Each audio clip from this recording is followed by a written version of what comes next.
San Diego, California, on San Diego's #1 sports talk station. Chris Ello, Tony Gwynn Jr., and Matt Skraby together.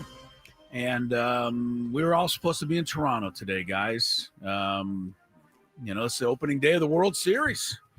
And, I think we all thought we had a shot to get there. Well, we know Tony would have been there had there been a game. Skraby, you and I would have been questionable at best. But I would have. You would have forced tried your to way, make my way out there. Forced your way north of the border. Yeah, I mean, this is the day, but instead, of course, it's the dreaded Dodgers.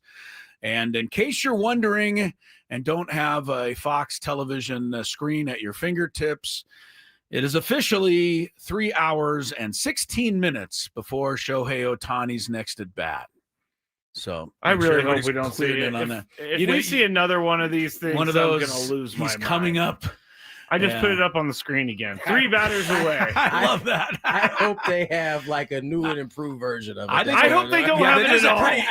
It is a kind of a rinky-dink version of it. That's great. Put that up there real quick again, Skraby. I mean, you look at it, it looked like some kindergartner drew a picture. Well, that's like Fox turned it into Fox. That's Sports. how they do the football too. Like when someone scores a touchdown, it's a cartoon drawing of the person. Can you change the 3 and make it 3:16 and start a countdown so that we can keep? Oh, okay. When you say 3:16, I have to think of Austin. I know you're comparing to that. No, it's Stone Cold, baby. Yeah. By the way, the Blue Jays and their fans I had forgotten all about this, but they certainly have a right to hang out some booze for Shohei Ohtani. Jays manager John Schneider reminding everybody, of course, that December of 2023, Shohei Ohtani was visiting and donning a Blue Jay hat. And making it look very much like he was quite interested in becoming a Blue Jay. Apparently, according to Schneider, they gave him all kinds of little Blue Jays goodies, including a sweater for Ohtani's dog.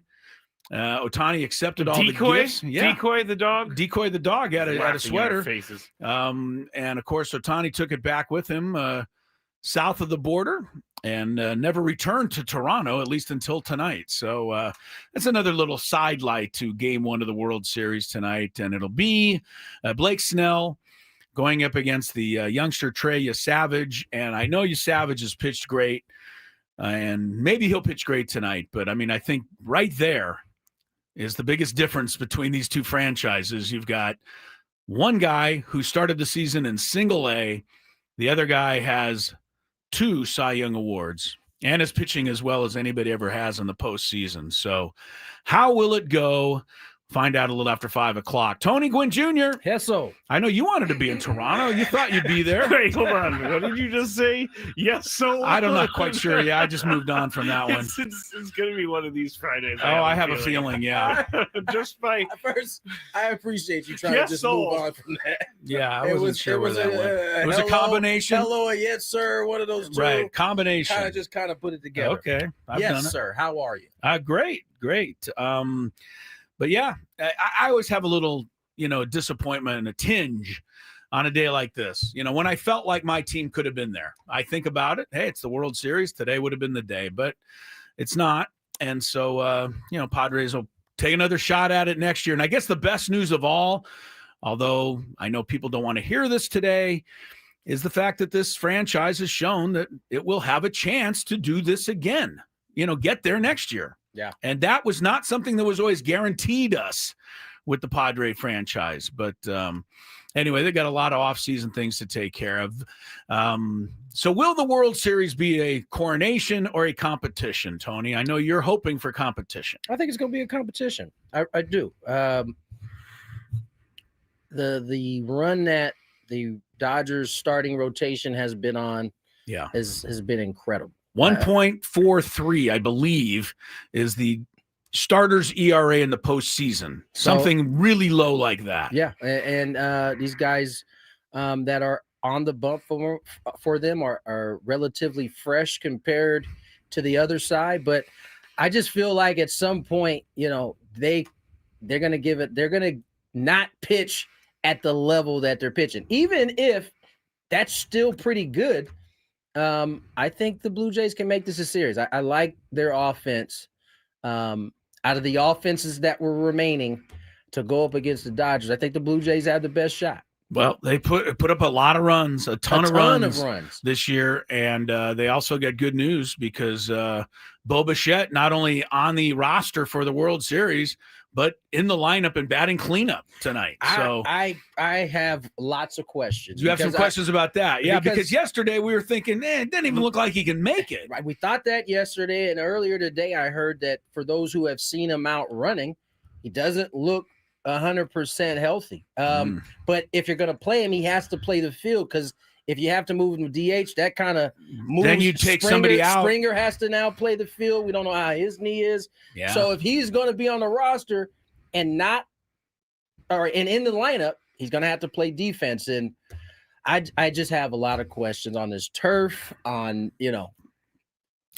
apparently they think that 90% of his bat is better than 100% of Isaiah Kiner-Falefa. Yeah. So in that regard, they'll have another bat in the lineup. The Toronto also, we can go through the lineups later, but Toronto has a couple of right-handed bats in tonight. Schneider will be in left field rather than Lucas, and they're giving the start to Miles Straw in right field, a right-handed hitter, instead of Barger, the rookie. So anyway, Dodgers and Blue Jays, game 1 tonight. The NBA thing, it's day 2 now of this NBA story.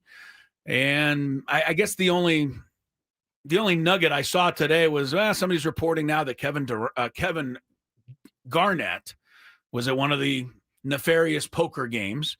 Look, a lot of names are going to just start coming up. There's guys that I will tell you, Tony, if any of this is legit, right, and any of this has happened, really happened, and there are things that haven't come out yet, imagine how nervous you would be as a human being about now. And names are going to come out, and that stinks because a lot of people are going to get hurt in the collateral damage. Yeah. You're starting to see different sides speak on it. I know Chauncey Billups and his representative finally spoke sometime last night. He completely denies any involvement. I thought Jaylen Brown's I liked his comments today. Were not telling. They were interesting. He's questioning the NBA, as we have all been kind of saying about all of the major sports, right? Are you having these discussions in a way that is beneficial, since you are going to open up the doors to gambling? And one of the things Jaylen Brown was quoted to say, he said he doesn't think the NBA is doing enough to protect players from issues surrounding sports betting. He said, and I'm quoting, they're like, you make X amount of money or X, Y, Z, and you should be able to deal with the extra negativity, the people approaching you about the parlays. It creates a negative discourse around the game and players when people have money involved. It's leading to situations that we can avoid if more conversations were had right now. And he goes on to say, I don't think once for my because remember, he's directly involved with the union. Because I don't think once from my conversations with the union that the NBA has been like, how can we protect players more with this environment that we're in? There's been little to no conversation around it. It's all about, a lot of times, how can we increase business and increase revenue? I don't think we're having enough conversations about what is the aftermath or the consequences that some of this stuff has. And so, you're starting to see some of the players that are kind of thinking big picture moving forward.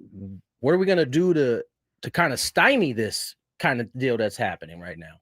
Well, and that's a direct opposite, I believe, from what you told us yesterday about Major League Baseball. So much so that you even, there was an interview last night on TMZ. By the way, TMZ is my legit news source. I think people still think that that's kind of a joke news. Check out TMZ. I'm telling you, it's about as honest as you're going to get in this day and age. Anyway, they had an interview with a guy straight out of the mafia who was pulled out of jail. I believe it was the Frankie, or what's his name? Is it Frank? Oh boy, he had a name. No, like Frank's a mafia. in the back. I'm pretty sure. I mean, it's the same. I saw the video. It's the same guy that used to come speak to us. That's right. During That's what I was training. referring to. Is that this is the guy that Major League Baseball, brought and talked to every team in Major League Baseball about how this happens, how you can get drawn in. A lot of people are wondering, how could anybody such as Chauncey Billups, a man of that stature, even be drawn into something like this? And that, you need to learn that as an athlete, as a coach, to be wary of the signs. Yeah. And maybe, the NBA wasn't doing that for these guys. As things often happen, right? As the world changed around you, right? The Mafia looked maybe a little different in the 80s and 90s and 2000s and how they were going about it. It probably looks different. So this gentleman who's speaking on it probably has just about as much insight as anybody in terms of how you end up getting dragged into this type of stuff. I would think so, Tony. But anyway, day 2 of this, and obviously everyone will all be keeping an eye on, how this moves going forward. But I texted you guys this morning. It all leads to one of the most incredible coincidence statistics I think I've ever heard. Ernie Johnson was the guy who read this last night on the great NBA postgame. And if you watch some of the games last night, one of the big performances yesterday was Aaron Gordon of the Nuggets, scored 50 points in that loss to the Warriors. In that game, Aaron Gordon made 10 3-pointers. That is the most ever made in a season opener by any player in NBA history, except it had happened one other time. Wait for it. The only other player ever to do it was Terry Rozier. That is incredible that it all happens last night. Day when he is arrested. This all comes out, and Ernie Johnson read it, and he threw his paper up in the air. He's like, that's too hard to believe. But that's true, apparently. Yeah. So, Terry Rozier, still really has been a pretty good player. He's a double-figure scorer. We've kind of talked about him as an afterthought. He's been a pretty good player. The Miami Heat, by the way, all their players said what I think they should say, which is, we got his back. He's our brother, and that's what you do. I don't care, right or wrong, you stick with him. And of course, if anything is ever proven, you can change the way you're tuned. Right. But for now, they're behind him. He has said, no wrongdoing for his part. All right. If Chris was ever you'd give up on me. Yeah, you'd forget about me. If he was ever involved in like a bathroom betting scandal, I would be like, rolling right under the bus. I'm immently putting out a video saying I never liked the guy. He was always offensive. That makes about perfect sense. Yeah. Well, you and my wife would probably be in the same boat there while I was rotting in jail. So I get it. All right. We are underway. Happy to be with you. We got a good Friday. Kirk Kenney on the road, I'm sure, getting us ready for tomorrow's Aztec football game. And, truly a huge event here in town.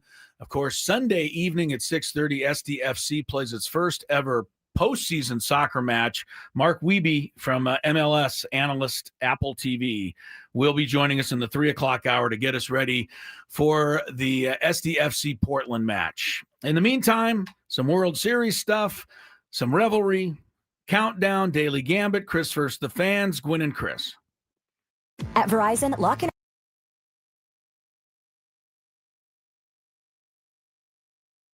All right, it's time for the Beaver Nuggets. So the story is, somehow Buc-ee's got brought up. I think Frank brought it up. Yes. And it's a rest stop / mall / entertainment zone, super center. And someone said on the chat yesterday that they have like 100. They went to one with like 100 gas pumps, which is a lot, I guess. But while we were talking about this, Sam Levitt was in New York listening, and he goes, "Put me on, put me on, put me on." And so we put him on, and he's talking about how much he loves Buc-ee's.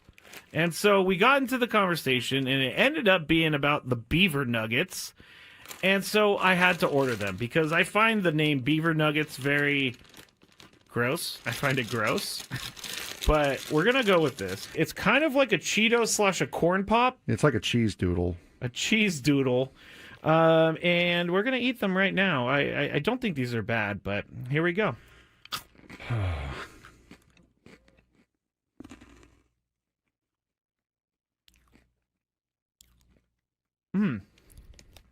I like it. It tastes like a corn pop. I was just saying it tastes like a waffle, really. It does kind of taste like a waffle. You know what? I'm in. These are good. Yeah, I'm not. You want another one? No, I don't want another one. But yeah, I mean, it tastes like a waffle, like a waffle with syrup on it. It's pretty good. I gotta say. I'm not hating these at all. Actually, they're very good. I like this. The waffle is a perfect explanation. If you've ever had, I'm sorry, I'm talking on the microphone with food in my mouth. But if you've ever had a, what is it? A Lay's potato chip that's waffle flavor. It's kind of like that. Sad Fryer says, are they cheesy? No, they're not cheesy at all, actually. They're sweet. No, it's like a hard waffle with syrup on it. With dried encrusted syrup on it. Now, I don't exactly know what the puff is. It could be just fake something. Most likely. I mean, it's like caramel a little bit too. All right, I gotta stop eating these because I will eat the whole bag. I love these things. I'm gonna leave them here though because I will eat this if I go home. It's just gonna be a bunch of beaver nuggets in my bed as I sleepwalk or something like that. All right, it's time for the beaver nuggets. So the story is somehow Buc-ee's got brought up. I think Frank brought it up. Yes. And it's a rest stop / mall / entertainment zone, super center. And someone said on the chat yesterday that they have like 100. They went to one with like 100 gas pumps, which is a lot, I guess.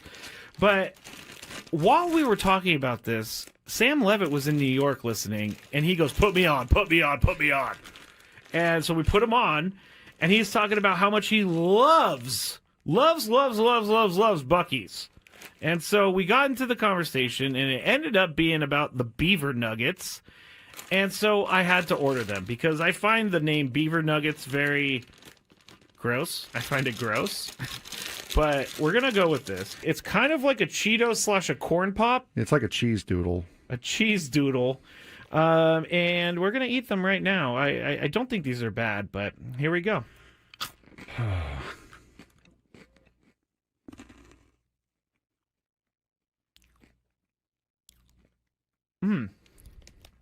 I like it. It tastes like a corn pop. I was just saying it tastes like a waffle, really. It does kind of taste like a waffle. You know what? I'm in. These are good. Yeah, I'm not. You want another one? No, I don't want another one. But yeah, I mean, it tastes like a waffle, like a waffle with syrup on it. It's pretty good. I gotta say. I'm not hating these at all. Actually, they're very good. I like this. The waffle is a perfect explanation. If you've ever had, I'm sorry, I'm talking on the microphone with food in my mouth. But if you've ever had a, what is it? A Lay's potato chip that's waffle flavor. It's kind of like that. Sad Fryer says, are they cheesy? No, they're not cheesy at all, actually. They're sweet. No, it's like a hard waffle with syrup on it, with dry. Yes, indeed. 2:19 on the clock. Tony Gwynn Jr., Chris Ello, Matt Skraby. He's already on my case. We got a yes. I already messed up. 1-0. I need a actually 1-1-0. I need a point sounder for when we update the points, so I'll get one. I think over the weekend. Okay. Here, I'll do this. Oh, come on! This is taking the show. That'll be the whole show. Every time that we update the points. So far, Chris has a point, and now I have a point. And just for those who may not have been listening to our show, what is a point for? A point is when you make a mistake on the show. For you guys, it's for getting reads. For me, it's supplying false information or just making a mistake. With that being said, this hour on 97.3 The Fan is brought to you by IHOP. Introducing the IHOP value menu where all your breakfast faves are just $6 each every day. Where else can you get a big filling sit-down breakfast for only $6? Go to your happy plates with the $6 IHOP value menu. Available every day at IHOP. $7 in some locations. Yeah, so I forgot a read. People might be wondering, what did I forget? Yeah, So I'll just tell you, remind You everybody. sound very excited about it. I am. The biggest fan contest is coming back Monday, November 3rd. That's next Monday. Not this one, but the one after. Anyway, grand prize, you win it, will be a night in the Odyssey Suite. You'll get 20 tickets to the game. You and your friends can watch Padre game from our suite with the whole staff of our radio station. We haven't discussed whether or not you can ask for somebody not to show up. I mean, yes. Yeah, I want to go, but I don't want Chris Ello there. I get it. Register your name at 973thefan.sd.com/biggest fan, and make sure you start listening or continue listening. Starting November 3rd, we'll announce a name each day, 9 a.m., 1 o'clock, and then during our show at 5:30 for your chance to qualify. So all you got to do is get signed up. Go to 973thefan.sd.com/biggest fan. And we should really quickly cover Skraby's Scrooby. Yes, yeah, we definitely need to do that. I announced that Mark Wiebe is the MLS analyst coming on from Apple TV. Yeah. I did that because that's what Skraby wrote down that his name was. Yep. Apparently, it is not his name. So apologies to Andrew Wiebe. Yes. Will be coming on in 3 o'clock hour to get us ready for You know, the soccer match. today has been something. Where did that come from? What show was that? Price is Right. Price is Right. All right, there you go. Today has been something. Already? Oh yeah, today was. Oh, he was he was out road raging earlier today. Well, I mean, it took me an hour and 10 minutes to get from Encinitas to Kearney Mesa today. That was ridiculous. Was that because of bad driving or a lot of cars? It was because of 30 minutes extra traffic. Nosy people is what it sounds Yeah, it was like. a stalled semi that cost 30 minutes of traffic. Wait, a what? A stalled semi. I've never seen that before. I know, right? I have to stop and look for at least 5 minutes. What do they call them? Rubberneckers? Rubbernecker. Unbelievable. You're right about 30 that. minutes. I'm not kidding. 30. And you know what's the worst part is I usually go to Manchester to get on the freeway, but today, for whatever reason, I decided to go the other way. Played And yourself. it cost me. Played yourself. Also, I went to go pick up dog food today, and Lucky needs a very specific brand of dog food. All right. And he's got the best poop in town. Okay. Because of the dog food. That's great. It wasn't on the shelf. So someone came over and asked if I needed help. And I said, yes. Do you have this brand dog food? They said, I think we do. I'll go check in back.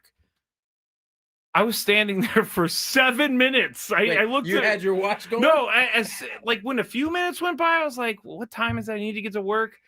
7 minutes. Would you guys have left? I thought she left me. Maybe it took that long to get your special food that wasn't on the She shelf. said it was right on in the back. Maybe she was wrong. I'm not having today. Well, good thing you didn't drive with me, because just before I pulled into my parking spot today at work, I had to wait an extra minute or two. Oh, yeah. Young lady took 3 tries to get back in. Come on. Yes. And I had to wait. She kept going back, misfiring, and then moving forward right in front of me, and then doing it again. Did she ever look 3 at you and times. be like, I'm so Of sorry, I course not. stink at driving? Of course not. No, because she's an entitled backer-upper. That's right. We're going to go back into this NBA story to get into some of the specifics. Skraby, you might be able to help me with this. In the illegal poker game Oh, yes, know a lot case, about it. He probably sets one up himself. This is the one that allegedly Chauncey Billups is caught up in. No, he's not allegedly. He is caught up in it. Allegedly, he did some of the things that we're about to talk about. Enough so that he's been arrested for it. Right. So this wasn't your typical poker table, huh, Skraby? This was some very 007 type And stuff. how Yes, is it it? was. Before you tell us how he and his people were apparently cheating, how do you know this? Because I was reading a couple articles that were explaining the press release that the FBI sent out, or whatever provided the information. I love Right. some of the made up code names that the FBI came up with for some of these. Oh, well, it's like Conspirator 8. Well, no, I'm talking about like calling Chauncey Billups. He was like, he's the face card. Yeah. And Chauncey Billups' whole thing in this allegedly is that he got people into these games. And so he was a part of the fix because they had an x-ray table so that someone is monitoring off-site the cards face down on the table, and so they can see, and then they radio it back or whatever it is to the person sitting at the table. And the person sitting at the table, if the mark, not me, the mark has better cards. If you had the loot, they would have come searching for you. I'm sure dog. they would have. They would have found you. If the mark had better cards, they would touch one color chip. And if someone at the table that could win had better cards, they would touch another color chip. So basically what it was, Chauncey Billups got these rich guys allegedly to play poker with a bunch of celebrities. He was the draw. Yeah, he was the draw. Come play poker with Chauncey Billups. He was this poker game is safe. Yeah, Chauncey Billups is there. He certainly wouldn't. Yeah, be. he's the coach of the Trailblazers. Right. He would. He's the guy. Yeah. So that's what Chauncey Billups is accused of, because the people that they brought in never had a chance to win. But Tony brings up a really good point. Because it came out today that Kevin Garnett, allegedly, was one of the guys who played in one of these games. As Tony said, why would Chauncey Billups endanger his own guy, a basketball player, by bringing him into one of these games? That is diabolical if that's what they're alleging. I have a theory. Diabolical. I have a theory. Tony, would you like to go first? No, I don't have a theory. The theory is that because they didn't do this in every game, it was when they could talk a rich person into coming to play poker with them. Like they didn't. So you think Kevin Garnett was just at a regular night? Yeah, he took part in an illegal poker game, but he didn't take part in being cheated. That's your theory. That's my theory, is that he was a part of the illegal poker game, on one of the but he was days. in a legit illegal poker. Yeah, we'll see. We'll see. A lot of this stuff is very, very questionable in my mind. The Rozier stuff is one thing. The Billups thing, I'm going to need some really good proof, only because this would not move the needle as much if it weren't for the name of Chauncey Billups. And he is not implicated in anything that is the NBA wow. Right. To us, cheating at poker is something you got to be careful. Right. Especially with the mafia. Especially at a game that's not sanctioned. Yeah. So you got to be careful. But if you're, so the Rozier stuff is legit something I'm worried about. I feel a lot like Billups' name is brought up here as a way to get headlines. Yeah. And I could be wrong. I hope I'm wrong. I hope I'm right. But, there's a lot of stuff that has to come out here. Yeah. So we'll let this one breathe. And trust me, I don't know if we're going to have much choice. This is probably going to be in the news. We won't know anything till December of 26 on stuff like this. All right. We're off to a good start.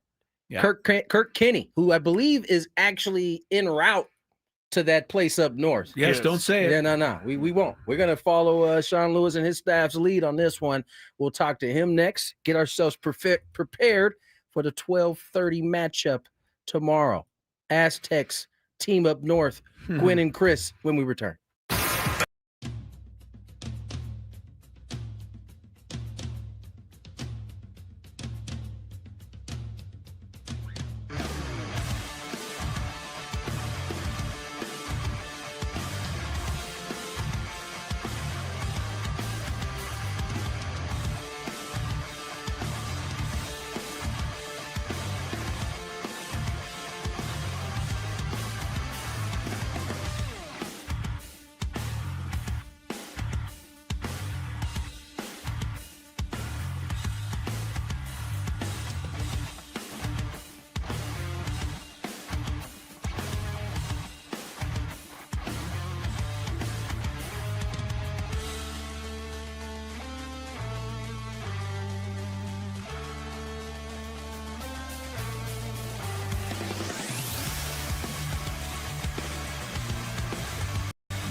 Anybody else notice last night the Chargers team that used to be here was wearing our San Diego Charger the full helmets, Navy.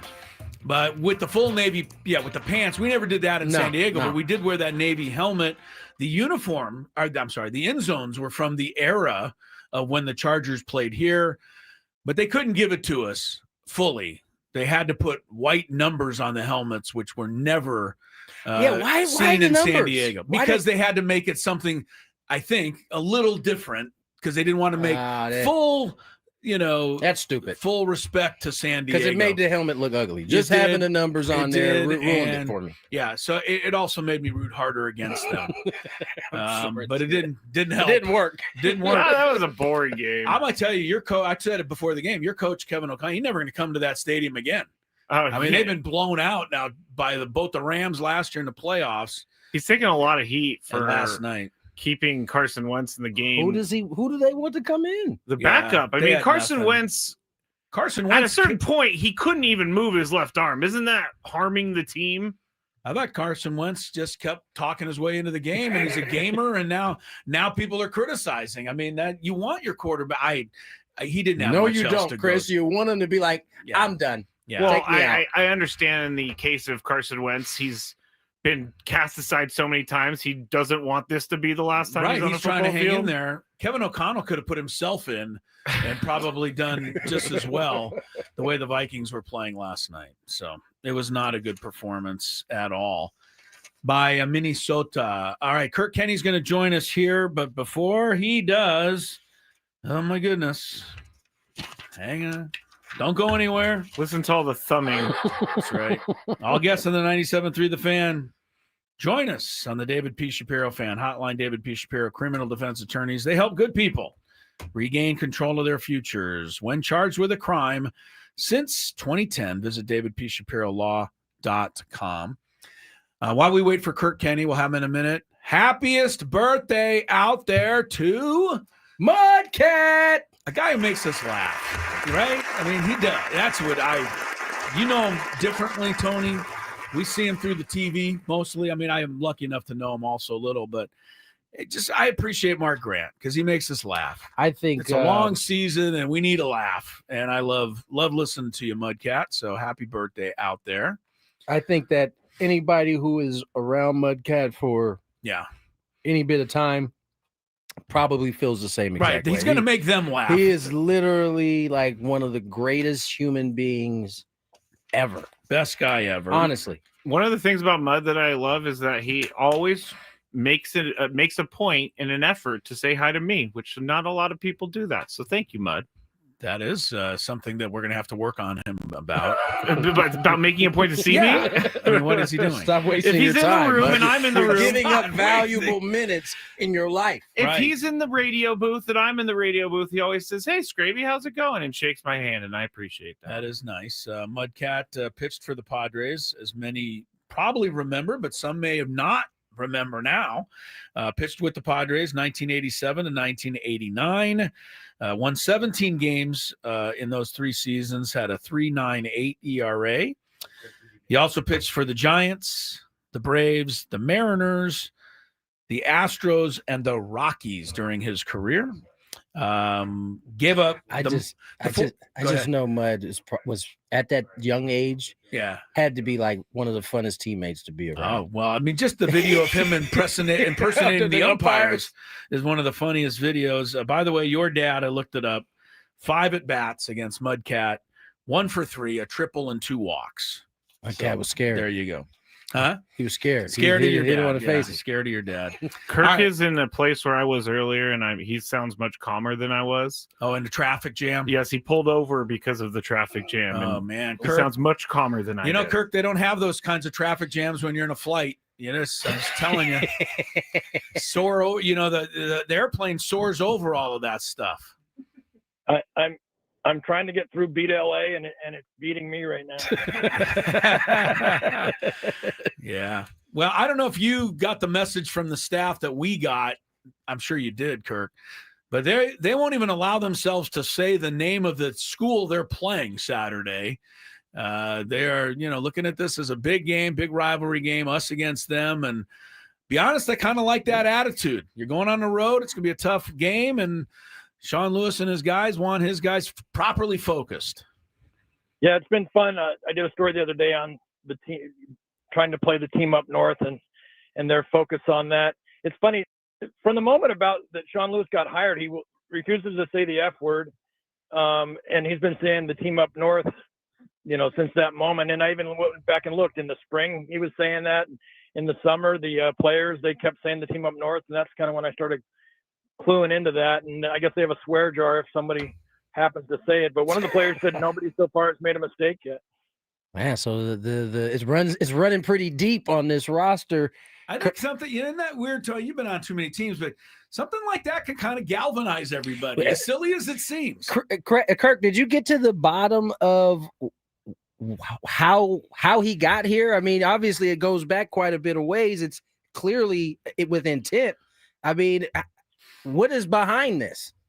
Well, he played at Wisconsin, so in the Big Ten, there's all kinds of rivalry games, and Ohio State calls Michigan the team up north.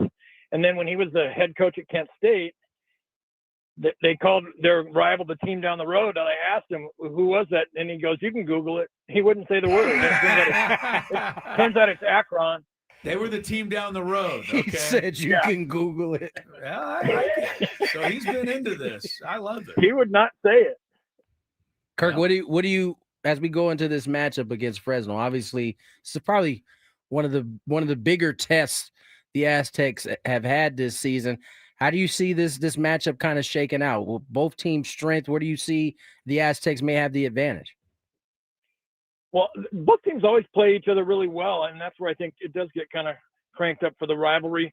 But what's interesting is Fresno State's coming off a 49-21 loss to Colorado State, which San Diego State beat by 30 points and really had a time with. So it's going to be interesting to see which Fresno State team we see. Now, in that game, they got behind 35-7, so kind of took them away from their running game, which I think they want to be able to run the ball. Their quarterback's really good. It's Kurt Warner's son, E.J. Warner. Oh, that's right. He's passed for more than 10,000 yards career. He was at Temple and Rice before transferring here.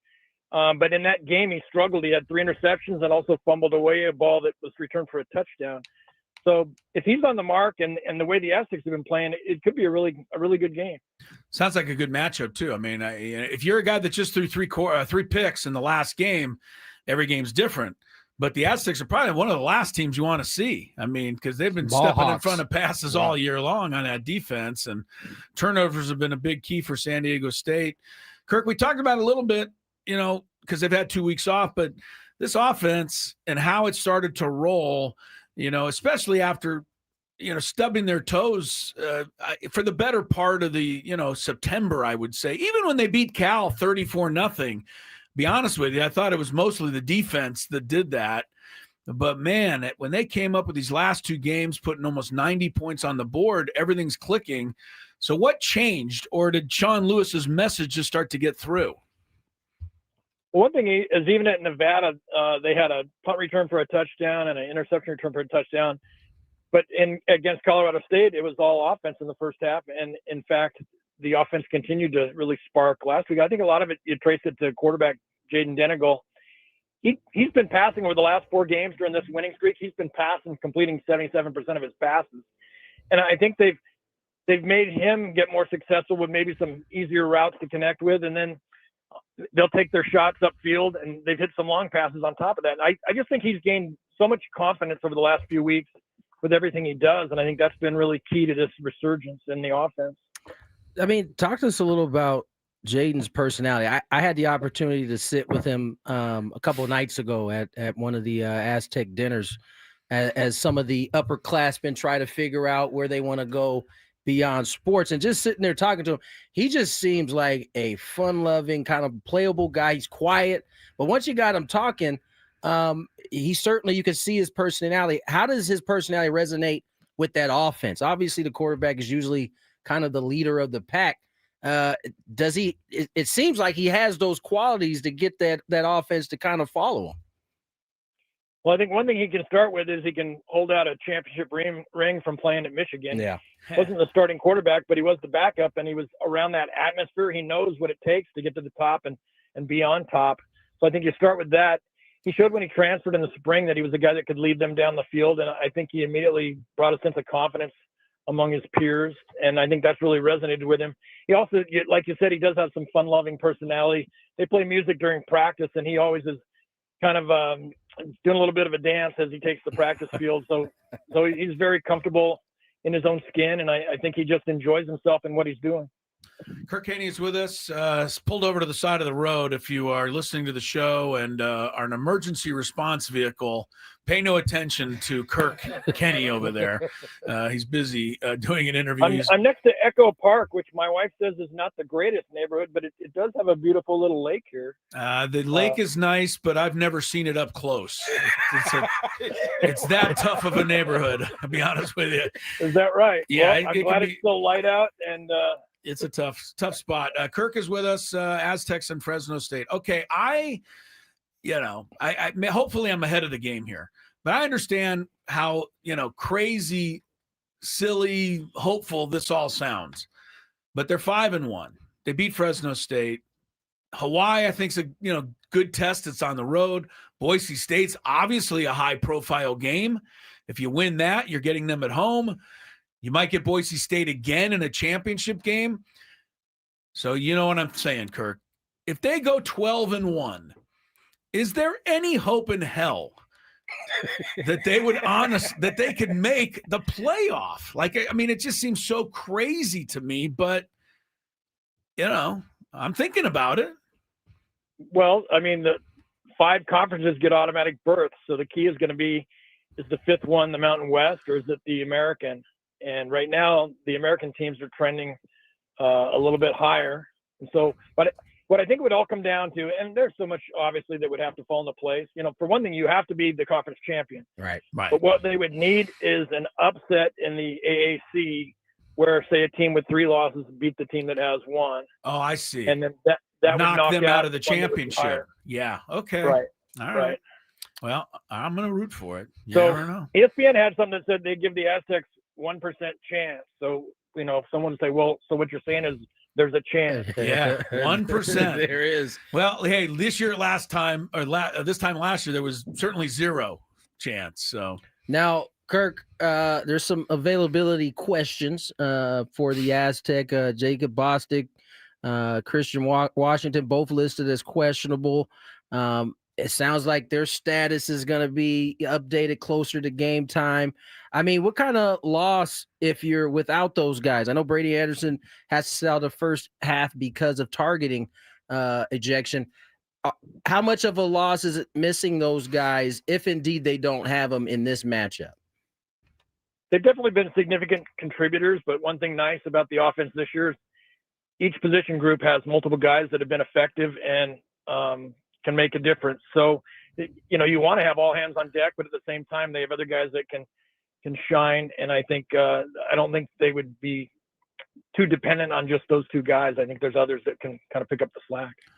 12:30 kickoff tomorrow.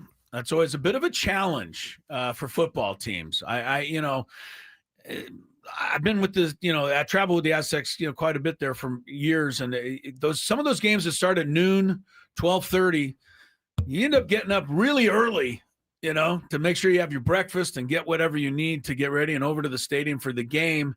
It's their first one of those this year, is it not, Kirk?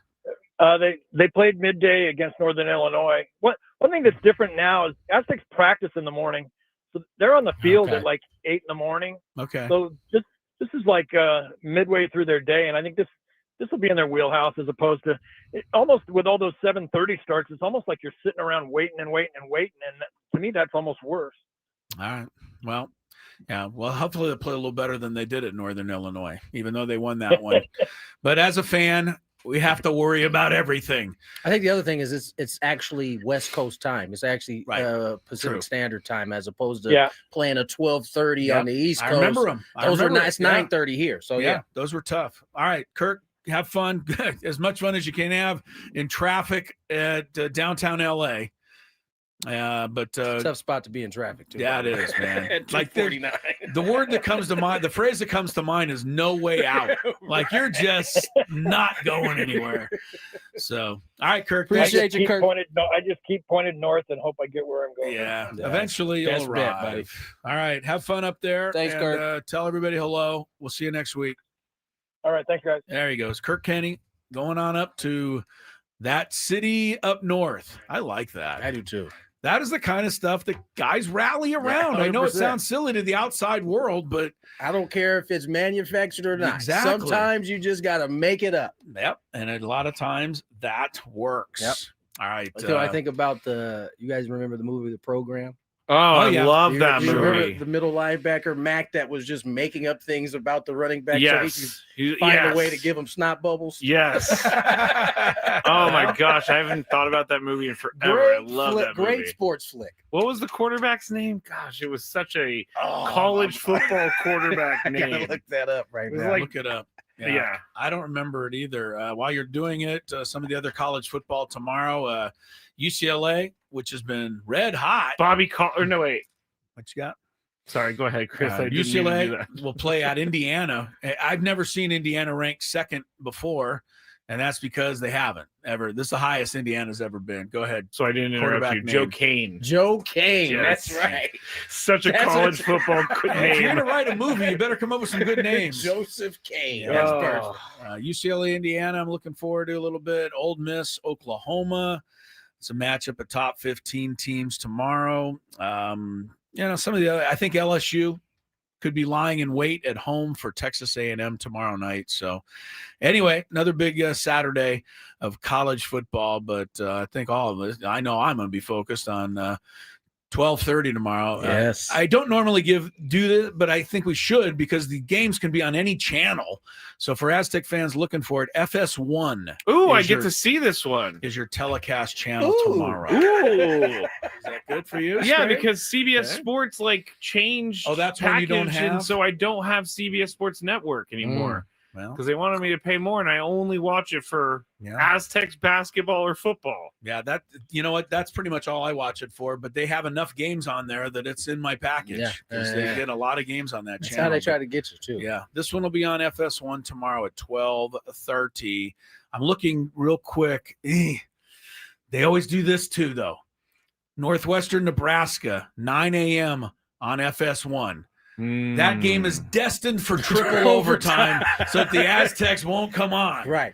They That's the do thing. that all the Well, time too. The funny thing is, it's not really funny, but when you're on a CBS type deal, like if the game before it pushes, there's no alternate channel they're gonna put the state game on. You're just gonna have to wait till You that have game's to wait over. till they start, and then Like- they put the little score box up in the Right. corner, like, "What's happening in the game?" 100%. I go crazy. with stuff like that. Gonzo in the chat said that there were some pretty angry Chargers fans about the uniforms last night. The fact that they even wore them, or Yeah, the fact yeah, that they yeah. dissed them by putting the helmet on. No one cares about the helmet, I don't think. But Well, Well, I they do. care about them wearing the uniform yes, the color? colors and the scheme and So all I that just think stuff. they should ever wear those ever again. Those should be San Diego only. They I only kind of agree Yeah, Okay. well, because you know why I you agree? can agree all you want. Because Dean Spanos and co shunned San Diego, didn't want anything to do with Chargers fans, and now all of a sudden, hey, we're gonna make a uniform that looks like something that we wore when you played in San Diego. Oh, now all the Chargers fans are gonna come back. No, They never listen. I don't know that they made any bones about rebranding or anything. I think they were trying to pay tribute to the days in San Diego, but as usual, they it missed up. anyway They messed it because up. they gave us white numbers on the helmets, which we never Gosh, had. You know what? I don't think that's the big deal. It's is the big color deal. scheme and logo, and They- that's San Diego Chargers stuff. I just want to point out, typically Madden kind of gives away what's happened. They've had those uniforms in their little stash since they've been there. Really? I know They that wore 'em because like you 3 could times, wear maybe. them. You could wear them on the Madden game. So I don't know why everybody's that All upset right, about here's it. how ridiculous. How long they've been there? I don't even 2016. remember. Yeah. All right. I can look. There's a website that has a I know, picture of it's- every uniform ever worn. Crisello, I can see how many times they've worn it. How many times I'm they've worn it? curious. I'll check it out. Okay. CriselloUniforms.com. I'm weird, but we already knew that. All right, did I get my read out of the way? Yes. Oh no, I didn't. Kirk Go! Kenney. You got 10 seconds! Kirk Kenney joined us, fan hotline. David P. Shapiro. DavidPShapiroLaw.com. Love that guy.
Fan is brought to you by IHOP. Introducing the IHOP value menu, where all of your breakfast faves are just $6 each every day. Where else can you get a big, filling, sit-down breakfast for only $6? Go to your happy plates with $6 with the $6 IHOP value menu, available every day at IHOP. $7 in some locations. We got a Daily Gambit coming out. I just asked the guys. We were talking about the movie, the program. I totally forgot. Holly Berry was in that. Yeah, in that movie. That's a movie viewing faux pas. Never forget Halle Berry. Come on. She just really wanted Omar Epps to get it. I mean, is that? No, I think she was there to teach. No, that's what I'm saying. I wasn't saying that. You got to clarify yourself. Okay, there, you're right. You said get it as in like school, as in like good. Clarify it's yourself, important to be a student. Yes. Yeah, indeed. I shouldn't have said the other way. Some good basketball games last night. Those are great games. Two great games. You're trying to think about it. Skraby, of course, says, well, that's because they, well, they fixed fixed the game because they knew they needed good games with all of the bad. I heard Terry publicity. Rozier was calling people from prison. Here you go. I'll tell you that SGA put his 55.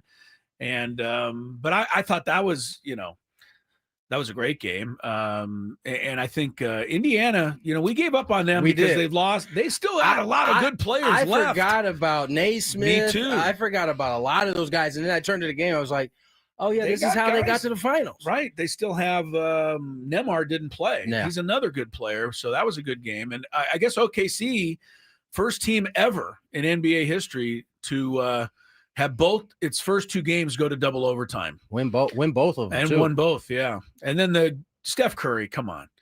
I'm so I don't know how many times I have to see him that I'm going to stop being amazed by him. I know you're rooting against him. I'm annoyed that he can just and it almost like he does it on purpose now. Like he just kind of waits around and just when he only had like about 9 points. Right. And all of a sudden he finished with about 49 points. He just gets going, and it's just the last three he made in regulation to tie the game. There's no reason to guard a guy out there. No. Except him. In other San Diego news, we kind of talked a little bit about Chucky Lozano getting into somewhat of an altercation I think it was the beginning of a couple weeks ago. Well, he apparently has apologized for his altercation. He said, I'm passionate and a competitive person who always wants to give everything for the team.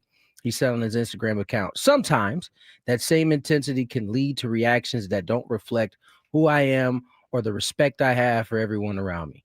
I didn't react in the right way, and I've already taken responsibility, addressed it, and moved forward. What matters most to me is continuing to grow as a player, as a teammate, and as a person. Every day I'm learning, improving, and doing my best to contribute positively to the team. I am fully focused on what's ahead, on the goals we share, and on helping San Diego achieve everything that we've been working for. We've built something special together, and I'm proud to be a part of the club's journey for many years to come. I welcome him back with open arms and put it all behind you and go win the championship. Yes. That's all. And I think that's, what he's doing here. Just that's it. Move on. He closed the door. By the way, for those who may say, why did it take so long for him to apologize? Probably already apologized to his teammates. This is just the first kind of public apology for the masses to catch on too. And also whoever wrote that apology, a little shorter next time. It was on his Instagram. That stuff and a lot less, words. We needed to send it through Chat GPT to refine it. There you go. Let's get to the Daily Gambit. Do you like money? I think about money a lot. Do you like money without doing anything? Winning. Do you want to make money while watching sports? I think Washington is immortal luck. Washington! Woohoo! If you answered yes, this is your segment. Just don't blame us when you lose. Nothing is ever your fault. It's your game. Take it. Gwynn and Chris go through the top bets of the day in The Daily Gambit on 97.3 The Fan. I just told the guys we can't be dilly-dallying, and I'm the dilly-dallyer. So I'm going to get right to it. Daily Gambit, our daily sports betting segment here on Gwynn and Chris. Everybody, please gamble responsibly. The bets, there was one that was interesting, which was Carson Wentz over under 0.5 interceptions. Took him a while. What is it? Death, taxes, and Carson Wentz throwing an interception. Yeah, took him a bit though. Yes, and the other bet that stood out to me, SGA had a 3-point. He was a 3-point favorite between who had more points in their game last night, SGA or Nikola Jokic. SGA had 55 points, so he ended up with 52 with the spread. Jokic didn't even come close. Plus 5. 21. 50 piece plus 5, yes. Yeah. Double nickel. What's going I on, think man? 55 is double nickel. Double nickel. That's what that double is. nickel. The other thing, Justin Jefferson, he was a 25-yard spread favorite in this against Ladd McConkey.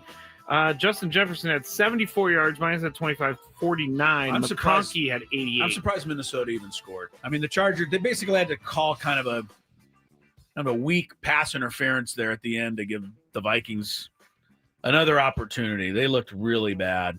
I never thought I'd say they need J.J. McCarthy back, but I guess they do. All right, let's go tonight. Dodgers 1.5 at Toronto. Dodgers favored. Tony Gwynn Jr. Game 1. Can Toronto steal this one? Who's pitching game 1 for the Dodgers? Blake? Yeah, Blake Yeah, Snell's I'm gonna go Dodgers. He's 5-0. I'm still 0.68 I'm- right now. I'm still on gonna line. hang my hat on the best bet is to beat Yamamoto and Glasnow. Game 2. All right. Well, Yeah, so tonight you go Dodgers. I'm going Dodgers. Scrape? I can't. Blue Jays. Blue Jays. All right. Yeah, I'm going to root for the Blue Jays, but Snellzilla. I'll take the Dodgers. Snell, this seems like a gimme. So Yes, it does. bet it. No, this one here. Snell -1 strikeouts versus Savage. Oh, He's yeah. he's He only should picked blow to have the- one more. Scrape? You know Is when anyone when, gonna go when, with you, when Savage Vegas here? starts doing these things, I know there, this you worries me. Snell should be like a 5 strikeout favorite. Then maybe I need to change my pick then. At this Yeah. point. I just wrote us all in for Snell. We all, I think you can do that. Yeah, I think you can too. All right. Otani or Vlad, runs plus hits plus RBIs. Always kind of a fun one, especially with these two guys. You'd think they'd do something. Well, if Toronto's going to have any chance, Vlad's got to hit a home or something. I'll go with Vlad.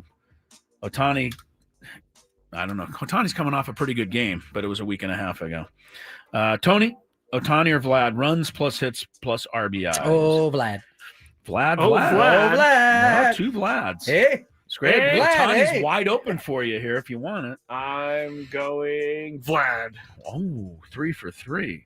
All right, a little college football. Aztecs, 1 field goal, 3 points favored at Fresno or at that team up north. Oh my gosh! Put your money in the swear jar. Yeah, right.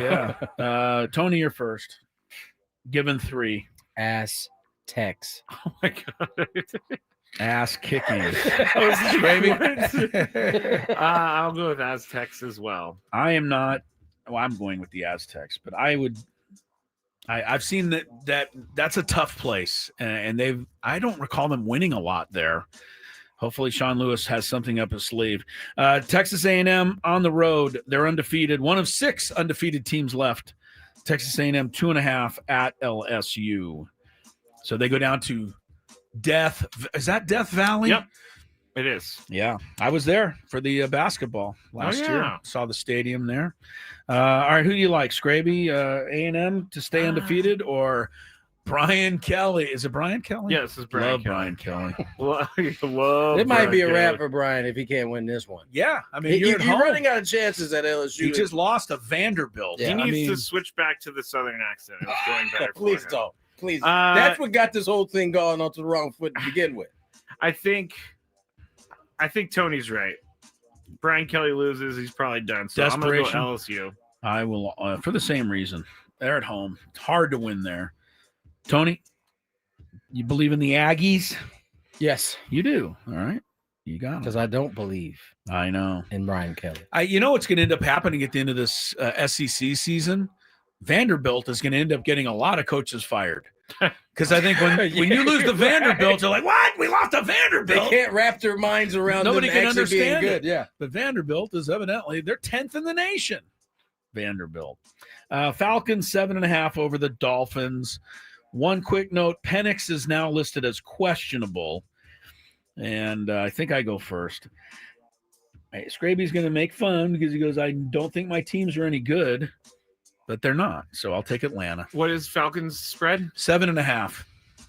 It's a lot for an NFL game, even with a bad team. It is. Is it my turn? Yep. Oh, no, Tony. Sorry. No. Tony, any belief in the Dolphins Falcons after what happened last week? Or in every other week? No. You want Falcons? Falcons. All right. Greg, you're going to try it?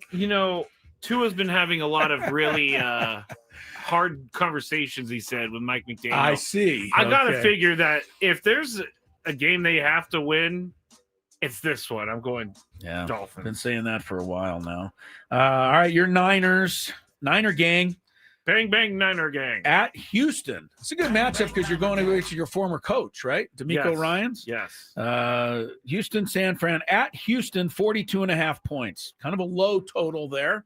When Robert Saleh gets scooped up to be a new head coach next year, D'Amico Ryans is coming back to San Francisco to be the defensive coordinator once he gets fired from this. He's already he's already got to get fired. I mean, this is how the NFL works. Aren't they going to put Robert Saleh in jail for threatening some guy's life? No, they've already made up over that. Oh, okay. He said he was wrong. Robert did? How many? Yes. Wait a minute, Tony. How many judges do you know? Okay, that I was wrong. I was wrong, sir. Let me go. Okay, off you go. That doesn't mean anything. Well, he did say he was a man about it, and he said, "Hey, I probably shouldn't have said those things. Like, I'll be waiting for you in the parking lot." All right, Tony here, 42.5 points. Niners, Texans, 42.5. That's, I guess, 21. Brock is out. I'm saying over. Over. All right, Brock Purdy is indeed out. Skraby, once again, Mac Jones is your guy. Playing like the whole season now. I know. I mean, Trust me, I know. I'm going to go under just because the Houston offense has been a real struggle bus all year. So I don't think they're going to score too much. One last one real quick. We're out of time. T-Wolves 1.5 at Lake Show tonight. I'll put you down, Tony. I know you're not going to go against your guys. Skraby, T-Wolves 1.5 at Lake Show. You know me, I'm not happy because I wanted to watch this game. In order to do it, I got to find Prime Video tonight. That's like the new NBA That's thing. Not hard. I know, but you know what I'm saying. I don't like it. He refuses. I don't like it. Anyway, who you got? I'm going to go with the Lake Show. Lakes. All right. Lake Show revenge, baby. Yeah, they didn't look great the other night. I'm going to take Minnesota. The Ant-Man. All right, we got a break because SDFC Portland Sunday preview coming up. Andrew Wiebe, MLS, Apple TV next after traffic. Sprouts Farmers Market has fresh, better for you.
All right.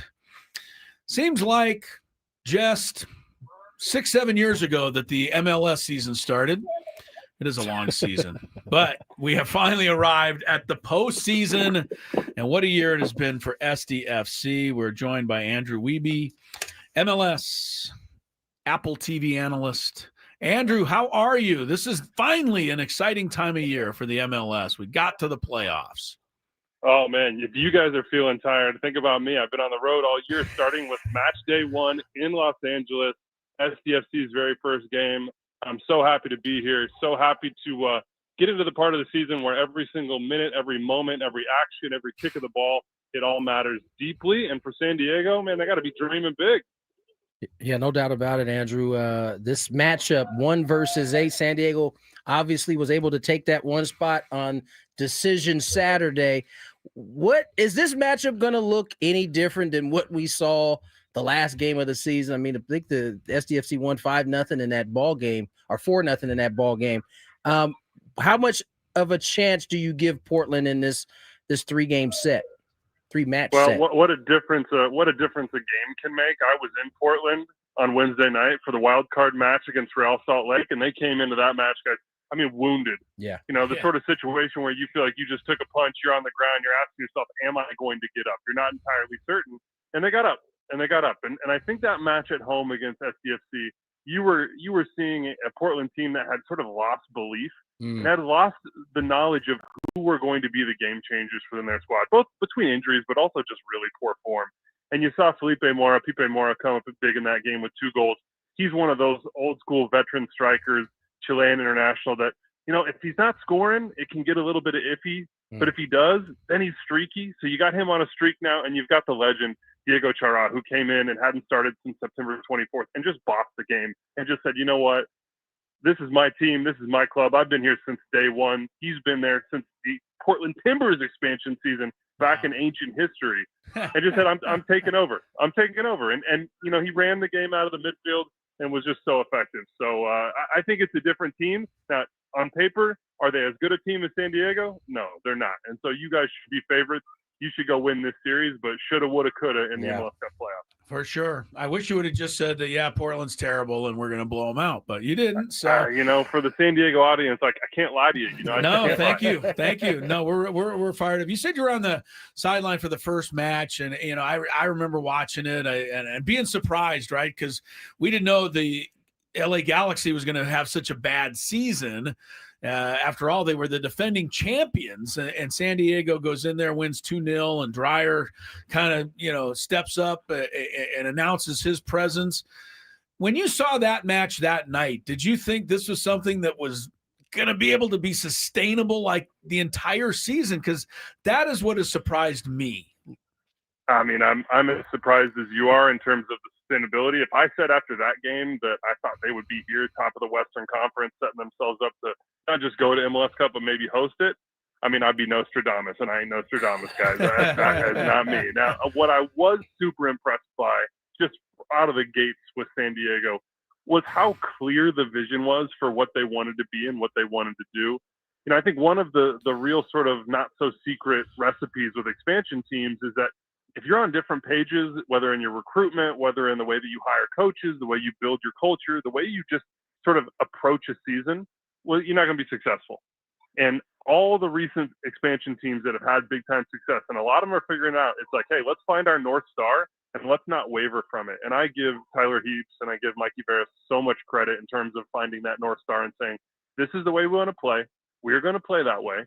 We're going to take a punch or two throughout the season. And they did. You remember that 3-game losing streak they had where it was like, oh, is the expansion shine coming off? And instead of switching up who they were or how they wanted to approach things, they just stuck with it. So, I give them a ton of credit for not just doing that and believing that, but recruiting against it. And even when things got a little bit hairy, sticking with it as well. And I think this Chucky Lozano situation that they're dealing with is just another moment to sort of put up that sort of front and say, listen, this is the culture.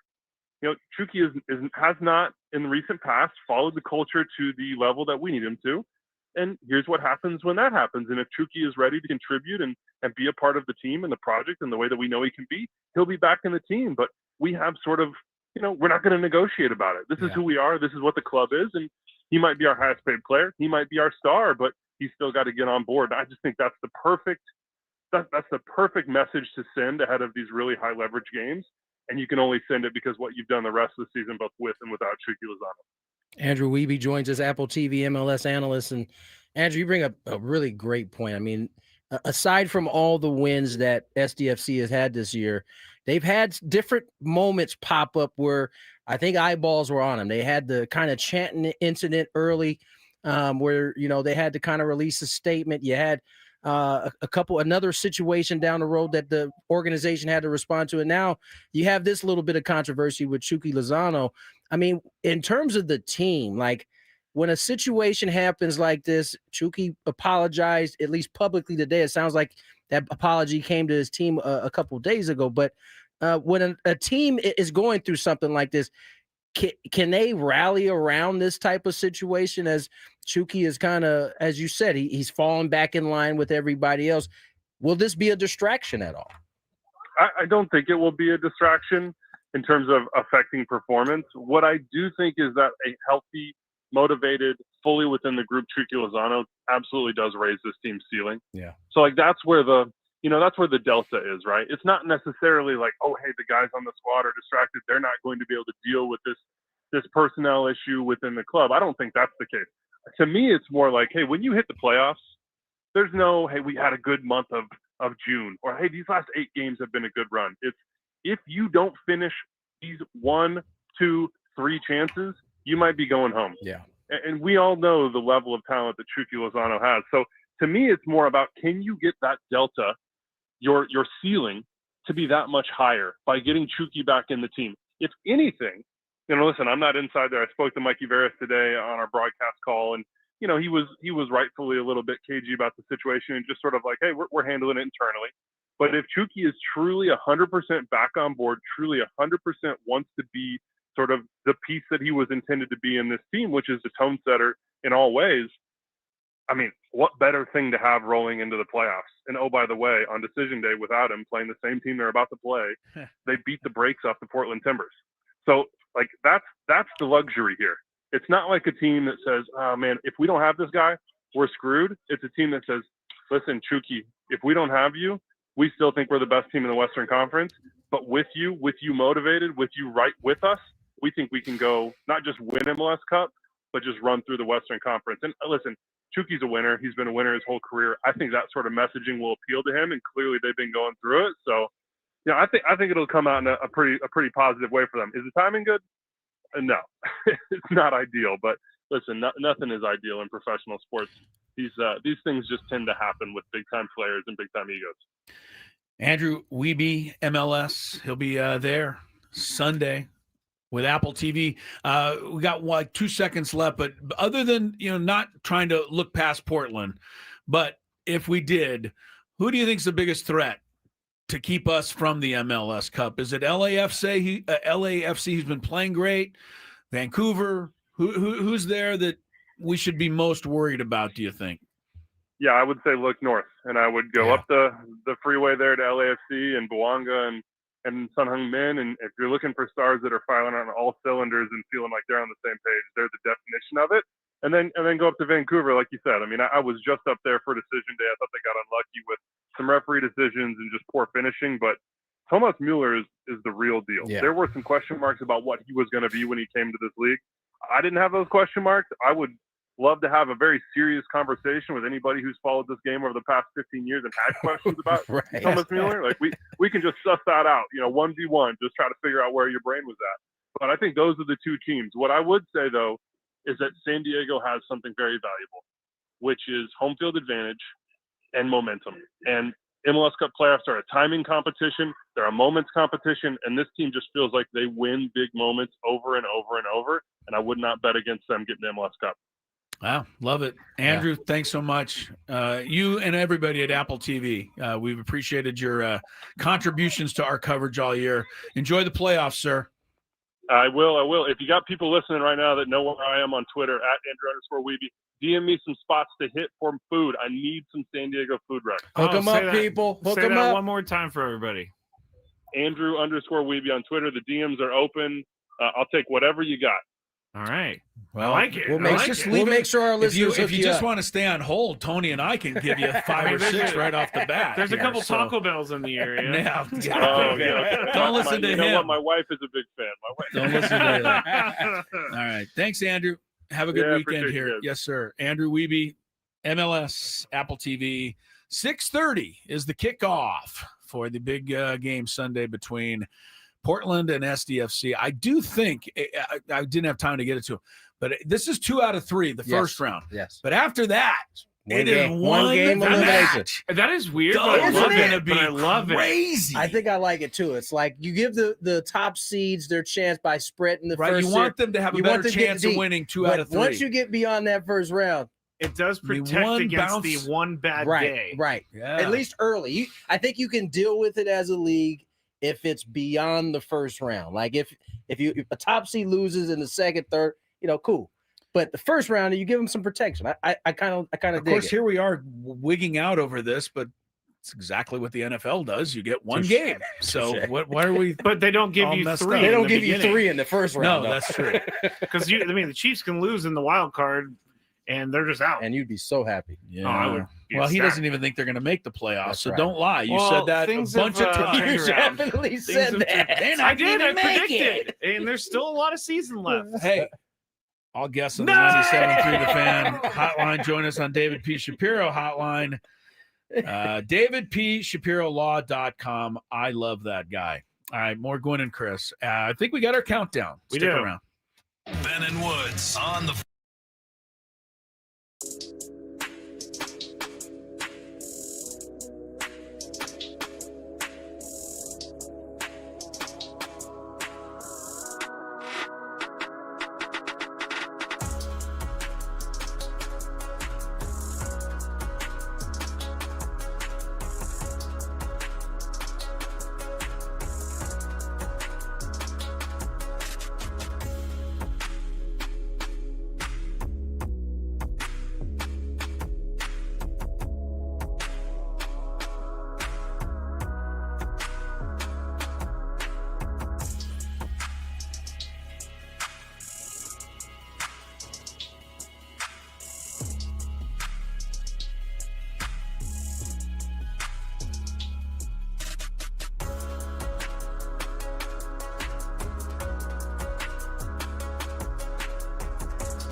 If you indeed love Mediterranean food, try Spiro's for authentic Mediterranean cuisine in Coronado or La Jolla. For dining or takeout options, visit spiroscuisine.com.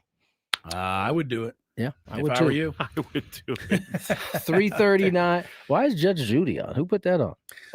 It's the World Series we're show waiting, before okay. the coverage begins. Gotcha. Sorry. Somewhere my dad's watching this. Yeah, he's got it on. My dad loves Judge Judy, and it's so annoying. 3:39 on the clock. We have ourselves a countdown, and we kind of racked our brains about this a little bit in terms. We always of, do. I hate to tell you. We do. If anybody's got some ideas of stuff we should count down, send them to Scraby or somebody. Send them to. No, that can send help them us. on the chat. Yeah, I'll write that them can down. help us. I'll write them down. Because man, we really every Friday I get up and I start stressing about it. Well, I knew I didn't have a better one than Chris's, but Chris's is pretty good. Well, we'll see. The idea. Oh, okay. We ready? We got a traffic. Let's do it. From the 855 Get Ross Traffic Center, protecting San Diego after accidents or injury, here's Kelly Danick. Traffic is brought to you by Toyota Poway, voted San Diego's #1 Toyota dealer by USA Today. Busy start for our afternoon drive. Got a collision on the Balboa on-ramp to southbound 15. Also southbound 15 before the 805. There is a collision. Everything's over the right shoulder. Tow truck is on scene assisting with that. Southbound 805 before the 52. Got a collision in the center divide. Also southbound 5. Accident has cleared near the 15. But we got this other crash near Main and Division that's been moved over to the right shoulder. In the North County, dealing with a crash that resulted in a vehicle fire. Northbound 15 past Felicita appears to be blocking that right lane. Toyota Poway has been voted San Diego's #1 Toyota dealer by USA Today with APRs as low as 0% and tons of new Toyotas on the ground. No tricks, only treats during the Trucktober sales event happening now only at Toyota Poway or online at toyotaofpoway.com in the heart of San Diego. I'm Kelly Danick with Gwynn and Chris, San Diego's #1 sports station, 97.3 The Fan. It's now time for Gwynn and Chris to rank their top 5 of the day. Gonna grip and rip as usual. But this isn't just a regular top 5 list. I love it. It sounds sadistic, but I love it. This is the countdown. And it starts right now on 97.3 The Fan.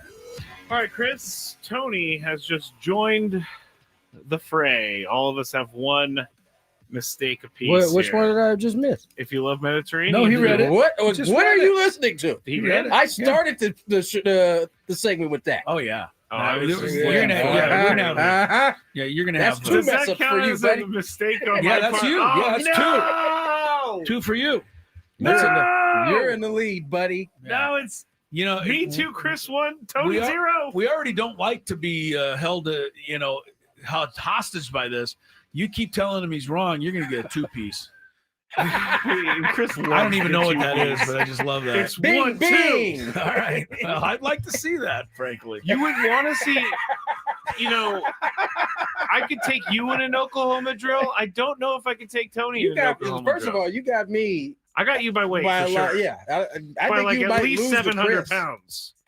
I might be able to bring some velocity, but I think you got me in size. You're understating my athletic ability, sir. All right, let's go with the countdown here before we actually get in a say brawl. something very, on the air. very You wrong. can kind of feel it happening right there. Yeah. All right, we're going to count down top 5 moments from the baseball season. That's it. Top 5 moments from the baseball season.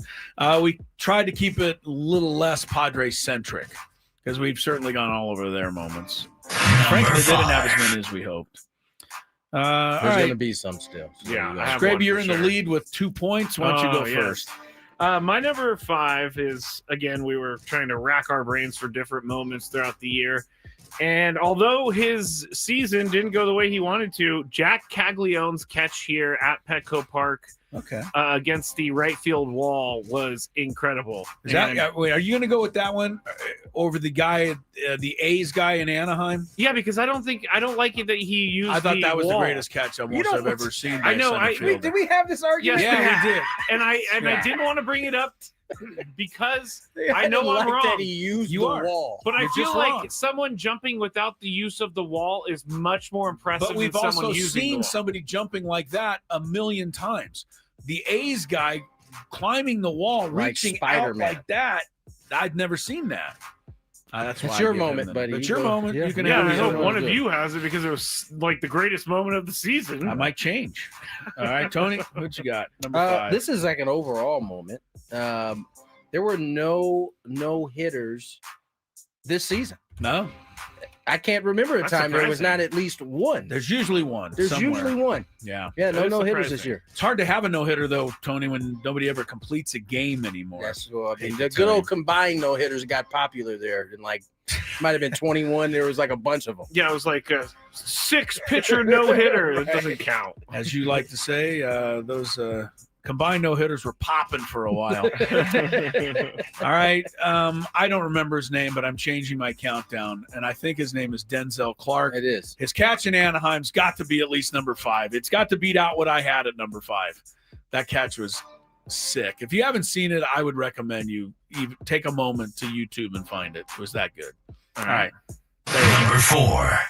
My number 4, you guys are going to hate this, and it will probably only be cool once. The swing off at the All-Star break. I loved it.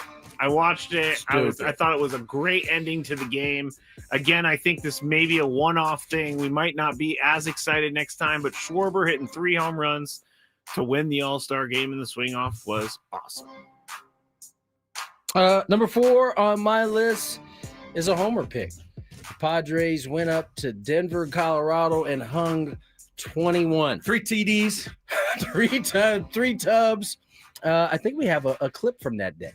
3-2, hung a breaking ball. Fernando hit it high and deep to left. Beck is at the wall. This one gonna go. Big mistake to the big guy. A 3-run homer for Tatis. And the Padres are pouring it on here in Denver. It is 19-0 in the 5th.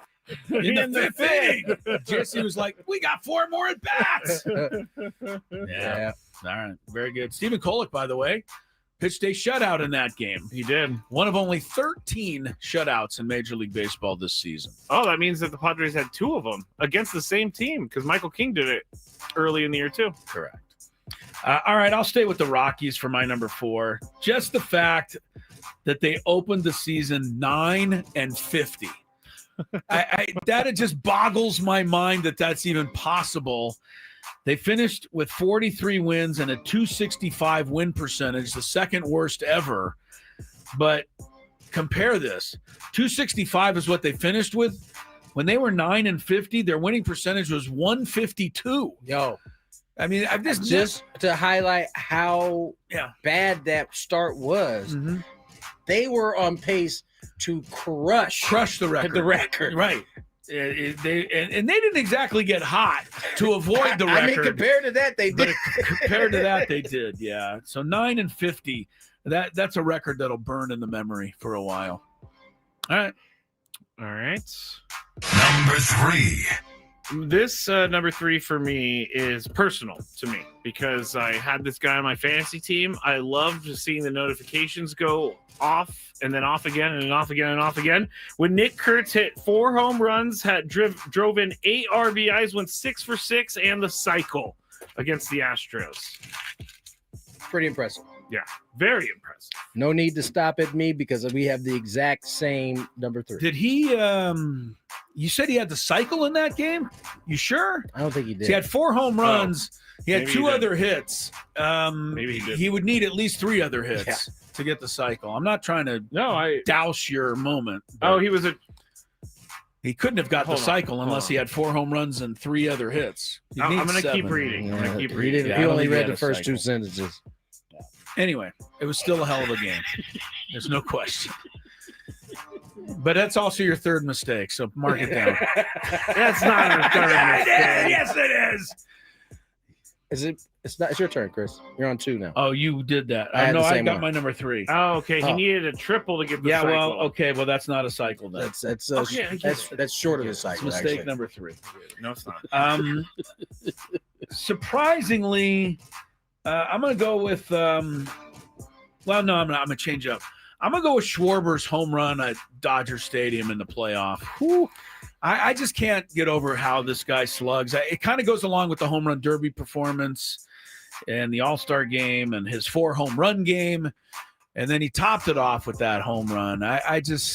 Schwarber is so fun. I really wish he could play for our team so I could watch him all year. And I know I'd get frustrated when he went 0 for 15, but when he hits a home run, it's breathtaking.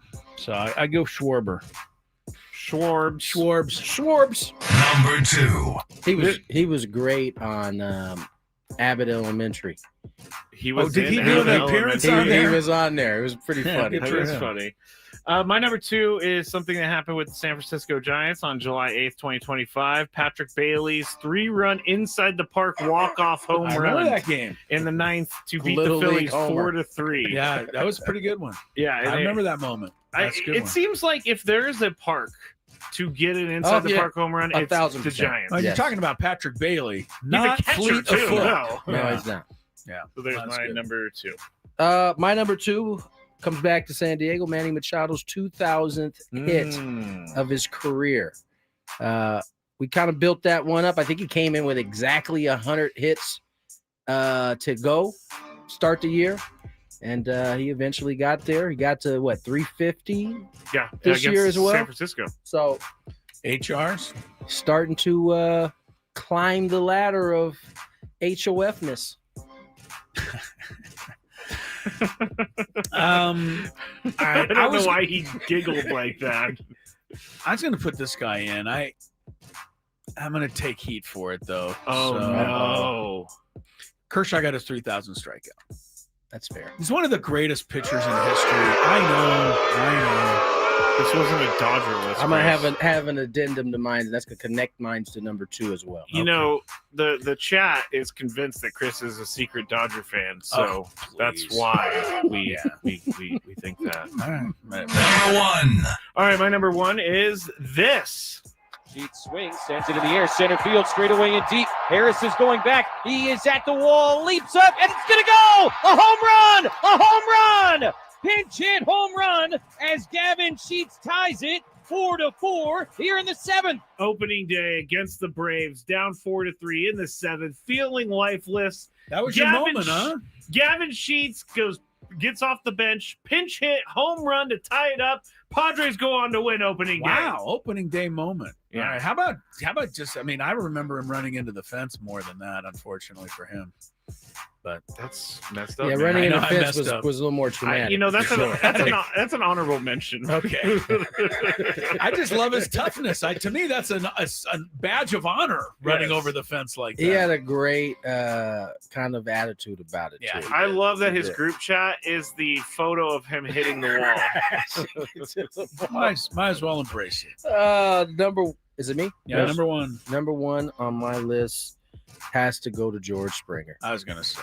That was a moment. That is a his moment 3-run that shot. I think every one of us as a child was hoping to have in real life. And he literally You got to lived live it. Yeah, that was awesome, man. Well, now that everybody thinks I'm a Dodger fan, do I dare choose Ohtani's 10 strikeout, 3 home run game? It's pretty amazing, I must say. But it makes me a Dodger fan, apparently.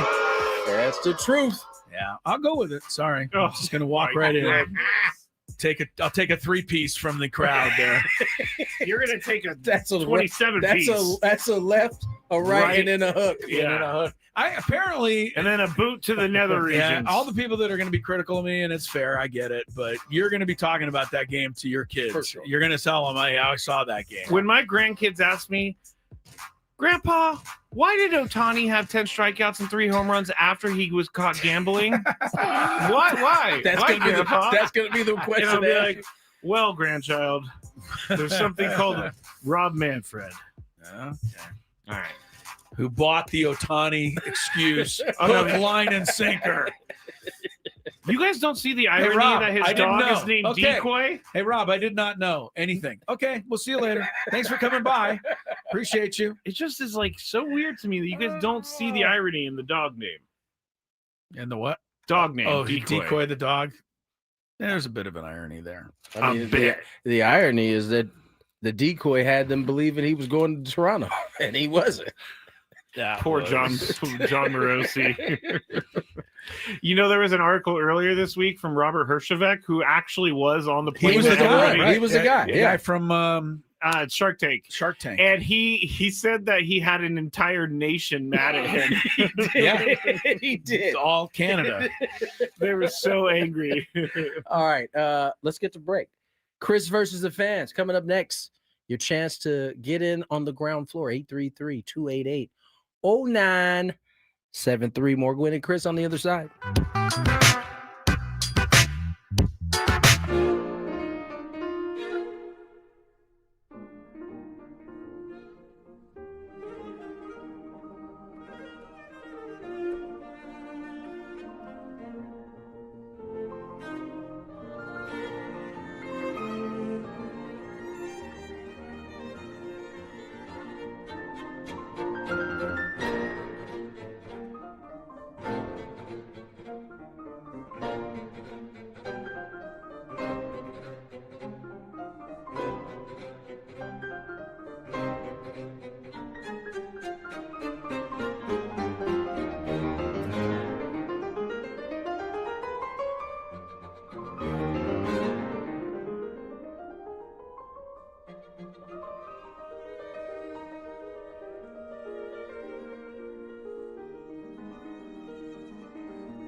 And away we go into the 4 o'clock hour.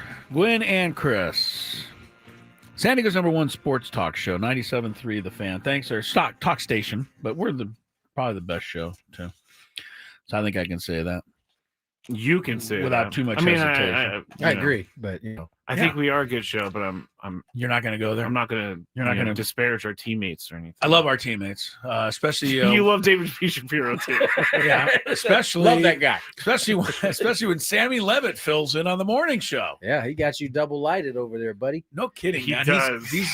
Can I show these to people? I will. Over here. Why does no one else have that? I mean, Sam is he's a social media You know what I see? You know what I see on these? What? I see an off button. No, don't turn it off. No, You your wanna keep face is yourself brighter I than don't ever. like it. I want to be in the dark. No, you Your don't. face- Trust me. Now you got to move your camera back a little Wait bit. a minute. Let me see. All right, I want to see. I'm going Can I share something with you guys? Wow. Okay. Yeah, you see the light. You He says, see the okay. light. You guys will be happy. Well, Skraby, you certainly will be happy to know that your boy Dable and Brian Dable. and Scalaboo, Scatabo. they both were fined for their behavior with the blue Going tent into over the there. tent. Yeah, Yes, I'm going to ask you guys if the punishment fit the crime in the Big Five, but they didn't mess around. no, they did not. They did not. They heard your complaints. They said, you know what? He's right. Yeah.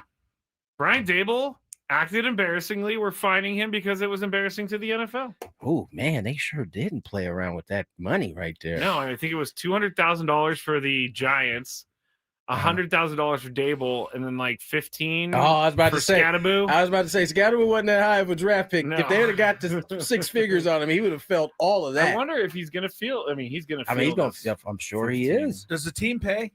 No, the team player pays has their to pay. fine. Oh, the team pays their fine. No, but yeah. do they pay Dable? Oh no. You sure? I mean, would. who I knows? would bet that there is some type of wording in that, that agreement that team can't pay. Make sure if there's a fine, you got to do it. Because I remember when they But fined the Patriots, Belichick had his separate fine along with the team. But you always hear a lot of people say, "I got that guy's fine."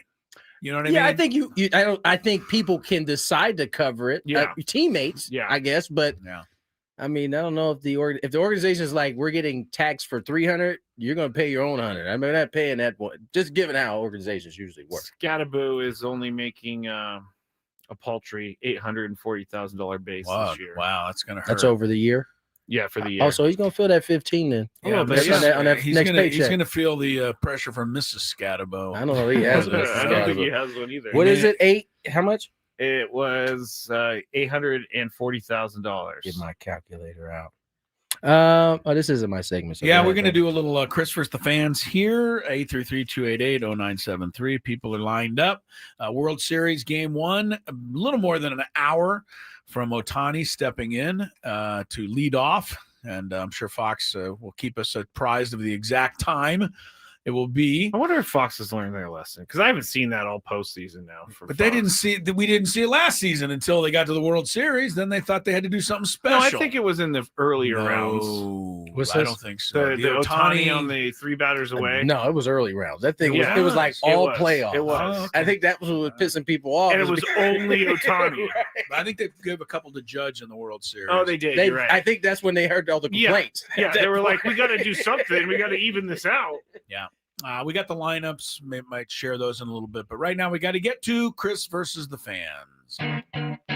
If you had one shot, one opportunity to take down the human almanac himself, howdy do. Now is your time. Listen to me, this guy is dangerous. Now is your opportunity to win a prize. Well, I hope you know what you're in for. Chris versus the fans starts now on 97.3 The Fan.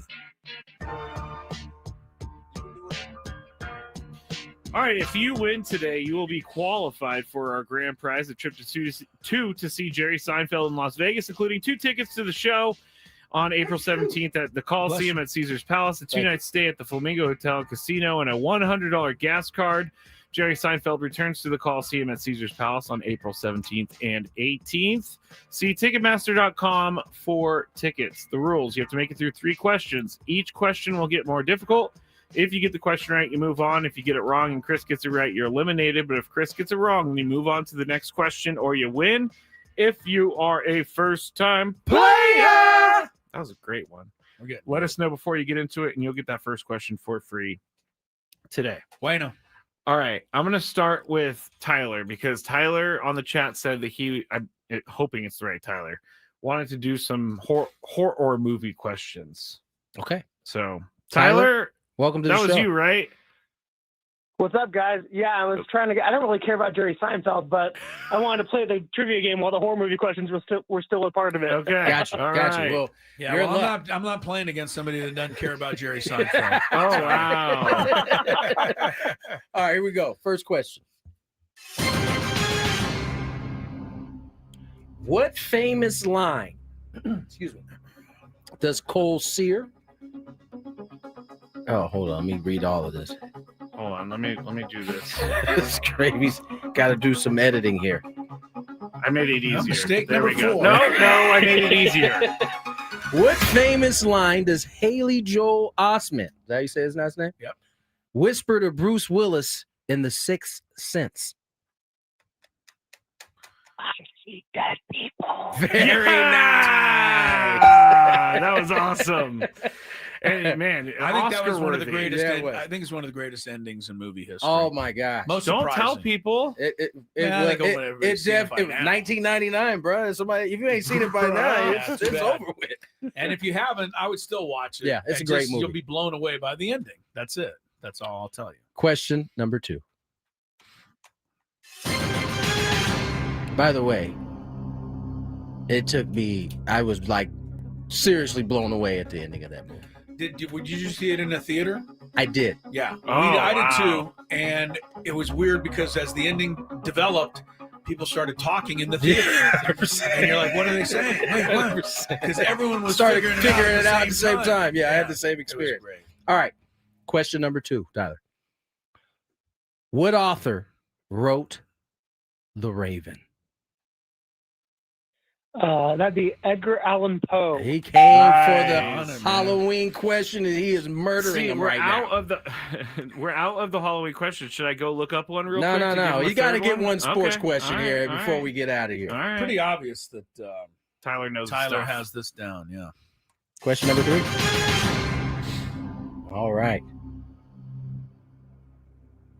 Take the last one out because we've already asked you're that right. one. You're right. What football team has played in the most Holiday Bowls? Oh gosh. I'm just going to take a wild guess and say USC. Troy. Men of Troy. Stay there, though. You know that was going to get this one. Played in every one of them. They seemed like they were playing in every one of them. Yeah, BYU, I'm pretty sure, unless somebody made a late charge. Wait, who'd you say? BYU. Oh, sorry. I was reading a chat. Someone said, murder a group of Ravens. Nice, TG Jr. BYU is correct. Tyler, sorry, man. Great effort, man. Great Oh, effort. That was good. I didn't think Chris would know that. I did. Oh, man. That's like that right was when up I was his in alley. college when the Holiday Bowl started. So, All right, who's our next contestant? There, buddy? Let's go to. We got two mics. Let's go Joseph. Joseph, welcome to the show. Happy Friday. Hey, happy Friday. Hey, Joseph. Hey. Here we go. First question.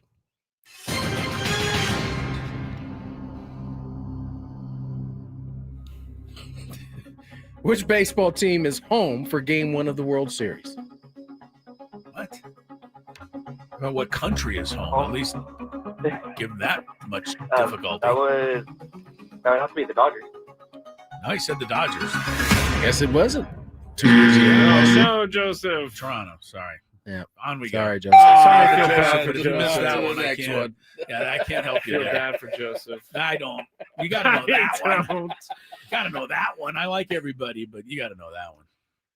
Next contestant? Jeez. Dan. Hello, Dan. Happy Friday, Dan. Hey, fellas, happy Friday. Here we go. First question.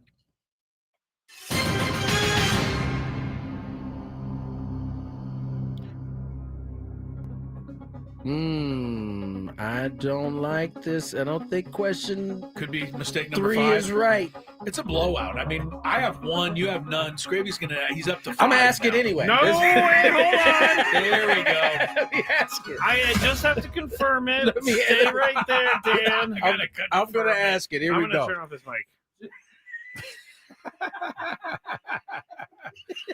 All right. No, I'm right. I'm right. All right, here we go. I'm right. Chip Kelly's first head coach job was for what former Pac-12 team?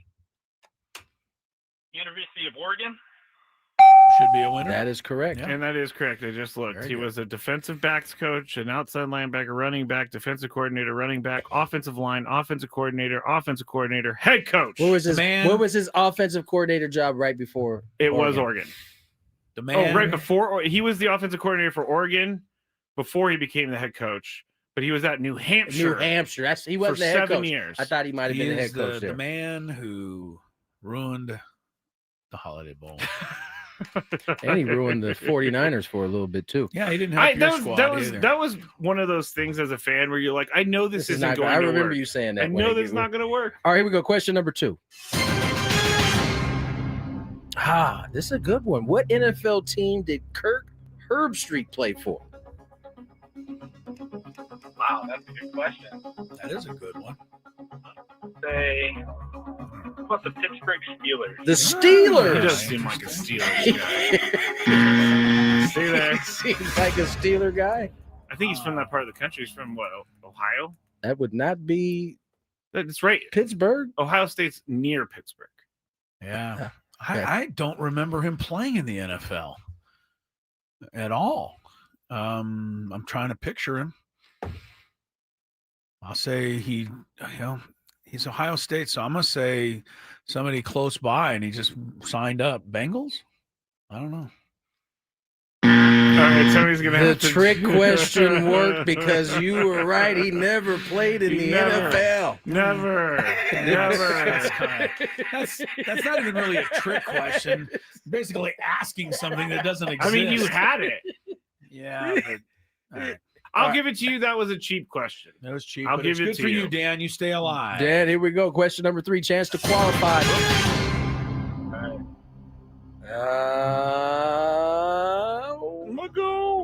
Who won the National League MVP way back in 2020? 2020. Is that Mookie Betts? Mookie. Stay there. Ello.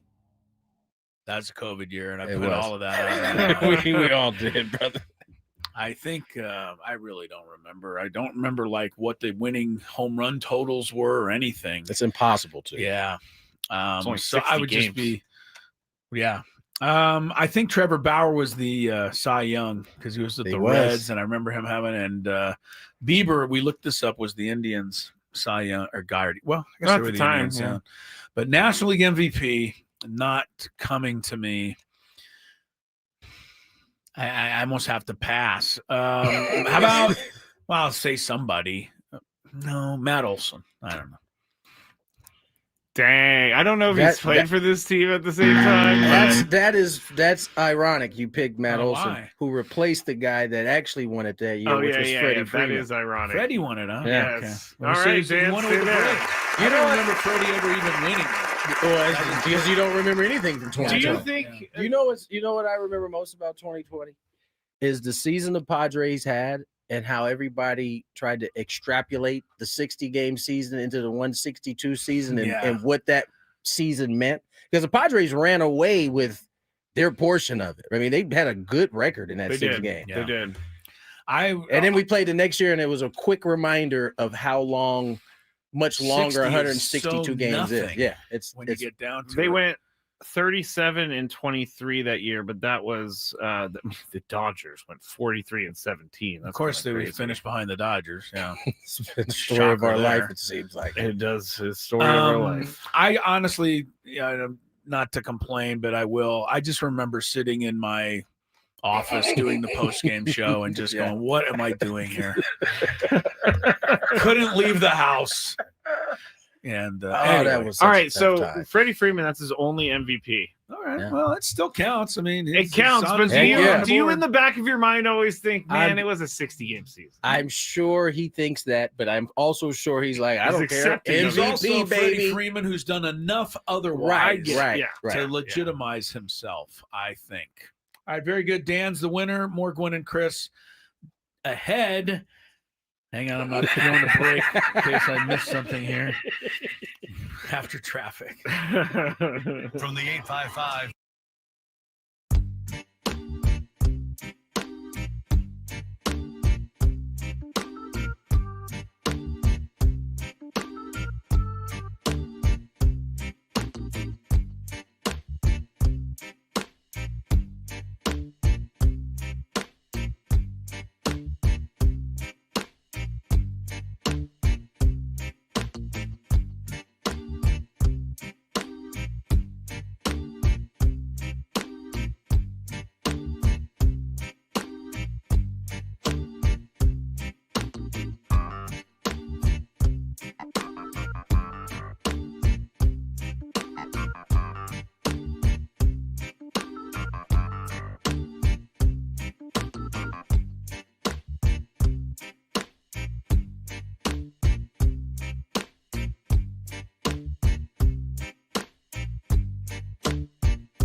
4:23 on the clock. Just a reminder, all guests on 97.3 The Fan. Join us on the David P. Shapiro Fan Hotline. David P. Shapiro, criminal defense attorneys, helping good people regain control of their future when charged with a crime since 2010. Visit davidpshapirolaw.com. I love that guy. I do too. That's not a part of the tag. It's not a part of the address. I think that since Skraby gets to decide when we've messed up, then we decide when he's messed up. We already have. Because we're trying to say he's got 4 mess ups today. He's like, no, I only have 2. No, you have 4. I do not have 4. You have 4. I do not have 4 mess ups today. You do. I will give you. I will do this.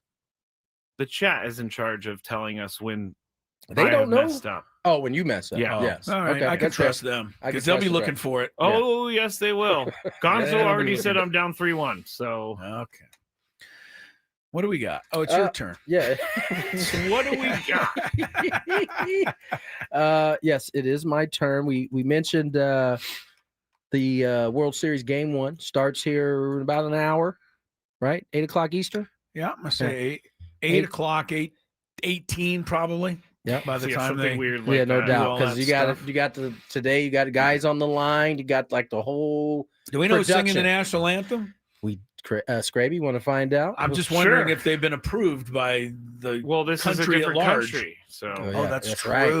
You get 2 national anthems today. Yeah. Do we? Has anybody? It really hasn't been mentioned, and I'm kind of happily surprised that nobody's mentioned. If you root for the Blue Jays, you're un-American. Thank you for leaving it alone. I think that's because the Dodgers are playing that. Everybody's willing to. Right. Everyone's rooting for the Blue Jays. I'm just saying to give them a pass. Yeah, because that usually would be the case. Eagles, little NFL news, will be without A.J. Brown this week. Oh, hello. Hamstrung. Hamstrings are going fast and furious now. It seems like there's an injury, injury flavor every year. Yeah, right. This hamstring has been everybody. Jaden Daniels, the whole everyone. A couple years ago, it was like the torn pectoral muscle. They had a bunch of guys missing time. Been a few turf toe seasons. Seriously, Brock Purdy and Joe turf toe season. Turf toe season. Purdy's out again. I mean, how much money is he just collecting? Man. While he sits there and does nothing. I love Why don't you complain about that? You complain about every player who misses games. Is true. But Purdy has every excuse in the world. That is really true. I was just about to say before Chris said that, the guy finally gets a big contract and he can't play anymore. Okay. Was it coming? Good. Okay. All right, come on. All right, take it Come back. on. You Brock Purdy bankrupted the 49ers and he hasn't played more. How many games has he played? 2? 2. Yeah, too. I mean, they're. I mean, Mac Jones. They're lucky that Mac Jones has been as good as he's been. Yeah, he's starting to regress to the Mac Jones level. Well, so will the real Mac Jones please stand up? He's slowly standing up. Blue Jays don't seem to be too worried about Bo Bichette. Right, you said you're worried, and I said I am. Yeah. I am, but they said his athleticism and all that is there, or at least good enough to go. And all right, well, bat and cleanup. I can tell you this: athletes of this ilk recognize when they get to this opportunity that they may not get back, especially one who father played in the big leagues and didn't get very many opportunities at this. Dante, I don't think the Rockies got. Well, no, they made the one. Yeah, I don't think he played for the Red Sox team anymore. Yeah, he wasn't there anymore. I think he's going to do everything he can to, and he's certainly going to push to be. He's going to do it, but you're talking about a knee, right? Yep. And if he's going one way and the ball goes another way, and I don't care how much you want to do it, your knee is not going to respond to that. I don't think so. We'll see what happens. Blue Jays, give me a lineup sounder. Oh, our final lineup. I don't even know sounder. where it is anymore. Oh, you gotta find it. Gotta find it, sir. And then I found the national anthem when you. I got the lineup right here for you guys. Why don't you? Who you want first? Well, I'm gonna share with you. You want the Dodger lineup or the Jays? Oh, lineup? you're gonna share it. Okay. Which one? Let's go Doyers, the road team first. You get You want which one do you want? I'll do the Doyers. Go. Shohei Ohtani leading off, designated hitter. Mookie Betts batting second. He'll play shortstop. Freddie Freeman at first. Will Smith behind the dish. He'll back cleanup. Teoscar Hernandez in right field. Max Muncy at third. Enrique Hernandez, a.k.a. You guys know who Enrique is? Kike? There you go. Yeah. I thought you had another name like Mr. Super Postseason guy. It could be. Tommy Edman batting eighth and Andy Pages batting ninth. I'm sorry. This is why they're good. Kike, Edmund, Pajes, 7, 8, 9. Yeah. So you can't rest. Postseason 306, 286, and Pajes is obviously struggling. He's hitting 086. But nonetheless, still dangerous. Blue Jays lineup, Springer Dinger leading off, DH. Davis Schneider, left field, no relation to the manager. He's a right-handed hitter, and that's why he's in there against Snell. Vlad batting third. Bichette, as we just talked, playing second base, though, not shortstop. He's playing second batting cleanup. Alejandro Kirk, the pride of Tijuana, batting fifth, catching. Dalton Varsho, a lefty against Snell. Good luck to you tonight, Dalton. He'll be batting sixth. Ernie Clement, who's turned into one of the great hitters in baseball history all of a sudden. 429 in the postseason. Batting seventh at third base. Miles Straw gets the call in right field. That's kind of an automatic out, I hate to tell you. And Andres Jimenez, who's had some key hits, but again, he's left-handed going against Snell. I don't know how many hits Snell's given up to a left-handed batter, but it can't be too many. What you can't do, especially the way Blake's throwing the ball, is load your lineup up with right-handers. Yeah. And here's why. Because a pitcher like that, once he gets into a groove throwing to the same side of the plate, you're in trouble. I mean, you're already in trouble anyway, but you just make it easier for him to get through. Couldn't agree more. I want to thank every manager ever went against that put all righties in against me. Because once you got into a groove, you said it right. You just feel comfortable. Yep. Finally, a lefty comes up like a pinch hitter in the sixth inning, and you're all discombobulated now. Yeah, and so it's true. There is I only got two, Varsho and Jimenez, as you said, are only lefties. It's sixth and ninth. That. Just having him have to change his focus a little twice bit might help. I have Blake Snell against lefties in 2025. In 49 at bats, he's given up 11 hits against lefties. 224. That's more than I would have expected. I thought you were certainly going to say 086 against with lefties. No, he. What are righties hitting again? 231. So he's about the same. About the same. But the OPS on the righties is 50 points higher at 633. Listen to you, Skraby. Yeah, I've listened to Chris a lot this year. Now, the national anthem and "Oh Canada," which is a song I actually like. Can't say I've ever really listened to it all the way through. I like the song. It's a good song. I like it. Pharrell Williams is going to be doing it with a He choir, of, Voices of Fire. Of the Neptunes, Pharrell Williams of the Neptunes. Pharrell is, I don't know where he came from. All I know is that he wore that Arby's hat that one time, and everybody. he's also, what was that song? Everybody's happy. Yeah, that's he's Pharrell. a happy guy. Oh Pharrell. yeah. That was him. So he's doing it with a choir, you said? Voices of Fire. Make sure you clip that as well for later on. Voices of Fire, and they're going to be singing both. So it's an American group that is going to be doing both. Nice. All right. I wonder how the Toronto Blue Jays fans feel about that now. What? Oh, they were booing the American national anthem for a while at some of the hockey was it hockey last year? Yeah, I don't remember, but I don't either. That's when the beef was happening. Yeah, I don't think I think today they'll Where's hopefully the beef? let it go. Let's get to break. Skraby's got a terrific Big Five lined up. We'll get to hear it next. More Gwynn and Chris. Gwynn and Chris.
4:38.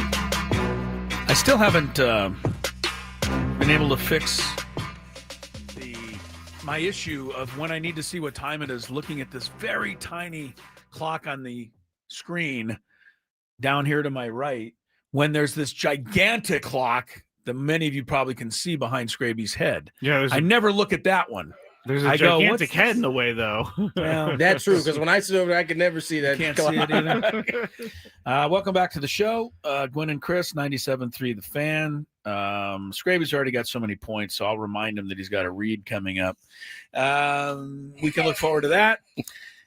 Tony gave us some of the NFL notes, just a couple more. Lamar Jackson did have a full practice today, which could be bad news for the Bears. Here's worse news for the Bears. Their top 3 cornerbacks are all going to miss the game at Indy Sunday. And it looks like Jackson's going to play. McLaurin and Debo back for Washington, but they're not going to have Jaden Daniels throwing it to him because he's going to miss the Monday night game.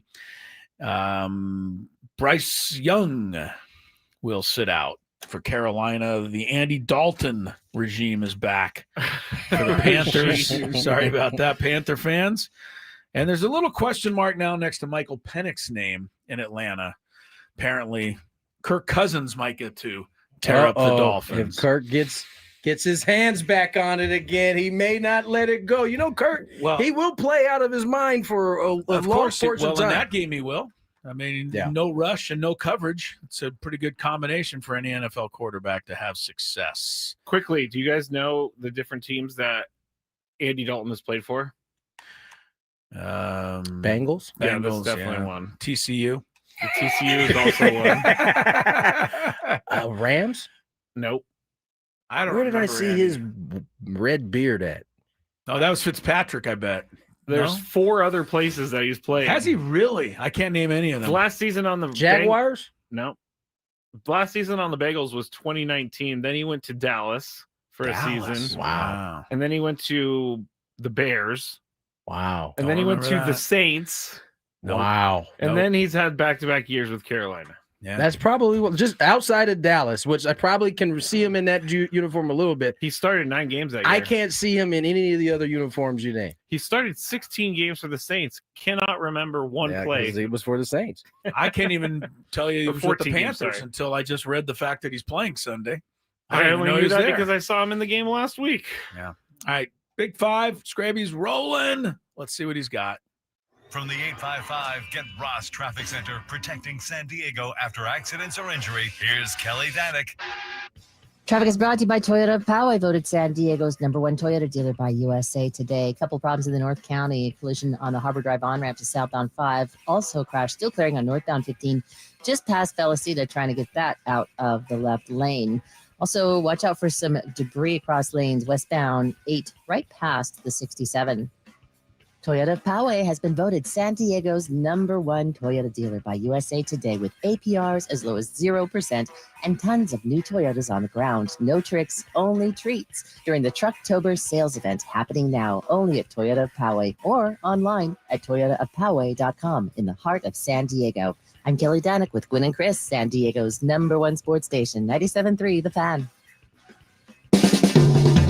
It's that time of the show when we check on the latest in sports. Only the most important topics and questions are brought to light. Stop what you're doing and listen. These news stories will astound and amaze you. The one, the only. Oh my God, who the hell cares? The Big 5 starts now on 97.3 The Fan. The Big 5 is brought to you by your local Kia dealers. Visit kia.com to discover movement that inspires. Number 5.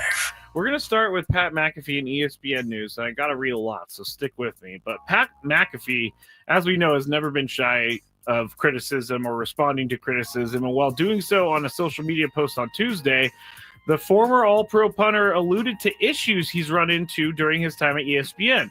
He was on an Instagram story on his account, and he shared a collage of criticism he received on a post from the College Game Day account displaying his enthusiastic introduction during the show in Eugene. The collage included comments such as, quote, Pat needs to go, not a fan at all, and, quote, wish he wasn't on the show, along with the profile pictures of the users who left them. That's why you never go after someone more famous than you, because they will post your name. Pat said in a video on Instagram, quote, if you think about old white people and old ESPN people, those are really the people that hate me the most at this stage of life. That is a nut, too. Now, granted, there's some other groups that certainly have threatened my life on a pretty regular basis. I say they hate me too. But throughout the entirety, old whites and the old ESPN people over the last, 3 years have really hated me. And here's where he gets in a little bit of an issue, because then he said, that's who all the producers are of Game Day, too. So now it's been a fun run. College football is great. Okay, cheers. Have a great day. That one sentence, that's who all the producers are of Game Day, too. Is he accusing the producers? He's saying that the producers, he doesn't like working with them, and that they're not a fan of his. And that's what's being taken from that one sentence out of all the sentences he said. So, Chris, is this an issue if you're an ESPN executive that he's constantly calling out your own organization? I don't really care. I just don't understand why anybody would have issues getting along with producers and people that they work. I don't get it. Unless every producer at ESPN is just a flat out, So I don't get why, I think, honestly, my perception is that McAfee brings a real big ego to all of this, and that's why I'm not really one of his biggest fans. So I'm not surprised that he would not trust or get along with, quote, authority. That doesn't seem like his game. Tony, is this an issue if you're an executive for ESPN? Probably. I don't think Pat is.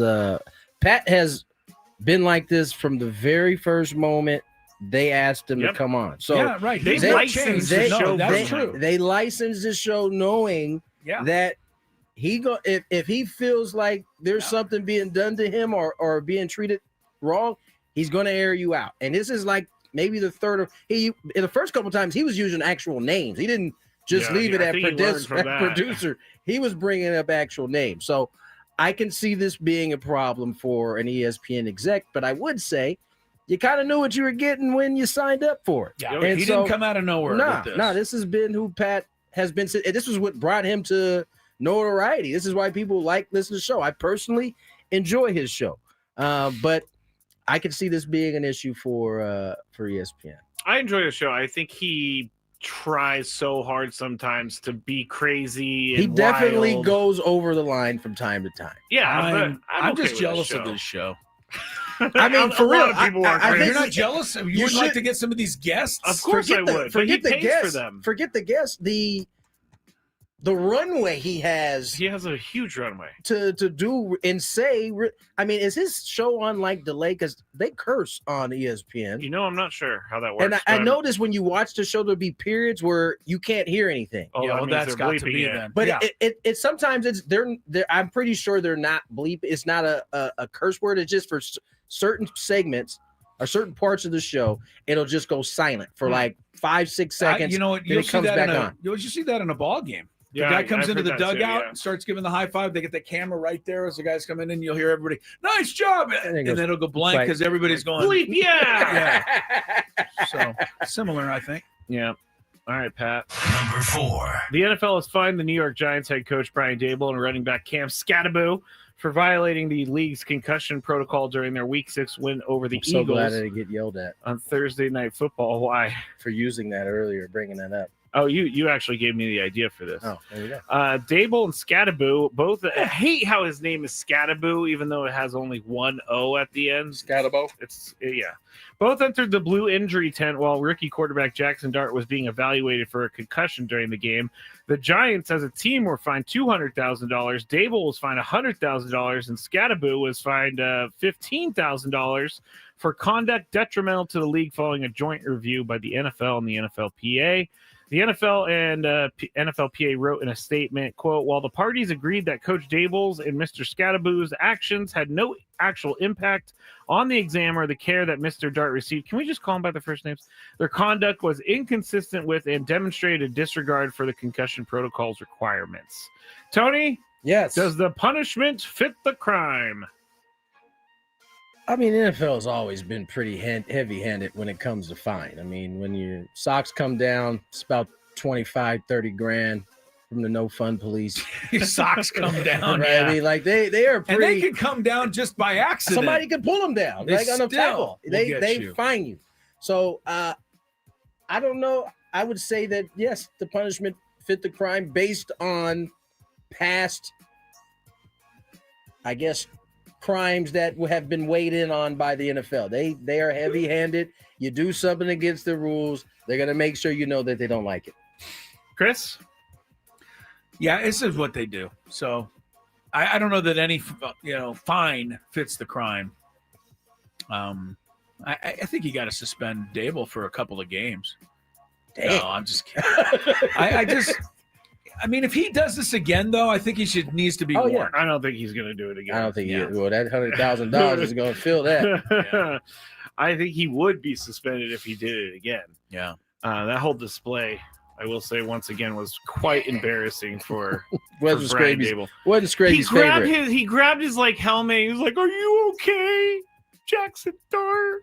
Number 3. Dolphins star receiver Tyreek Hill is undecided about his football future after a season-ending knee injury on September 29th. Now we're going to do it to a rant. He stated on a podcast with former teammate Teron Armstead that his focus is on recovering from recent surgery for a torn ACL. Hill will decide on his career based on his mental and physical state after discussions with his family, acknowledging the significant toll that football takes on his body. Chris, do you think Tyreek Hill retires? No, because I think the Chiefs will give him a landing spot, and I think he'll go there. I don't think we'll ever see him in Aqua again. You don't think so? I don't. Tony? He's too big of a distraction, and they can save so much money by getting rid of him. How much more does he have in his contract? Yeah, I'm not sure how it all works. I just know I read that if they get rid of him at the end of the season, it's a huge relief. So I think that'll happen. I think the Chiefs will give him a landing spot. All right. Tony, do you think Tyreek Hill retires? No.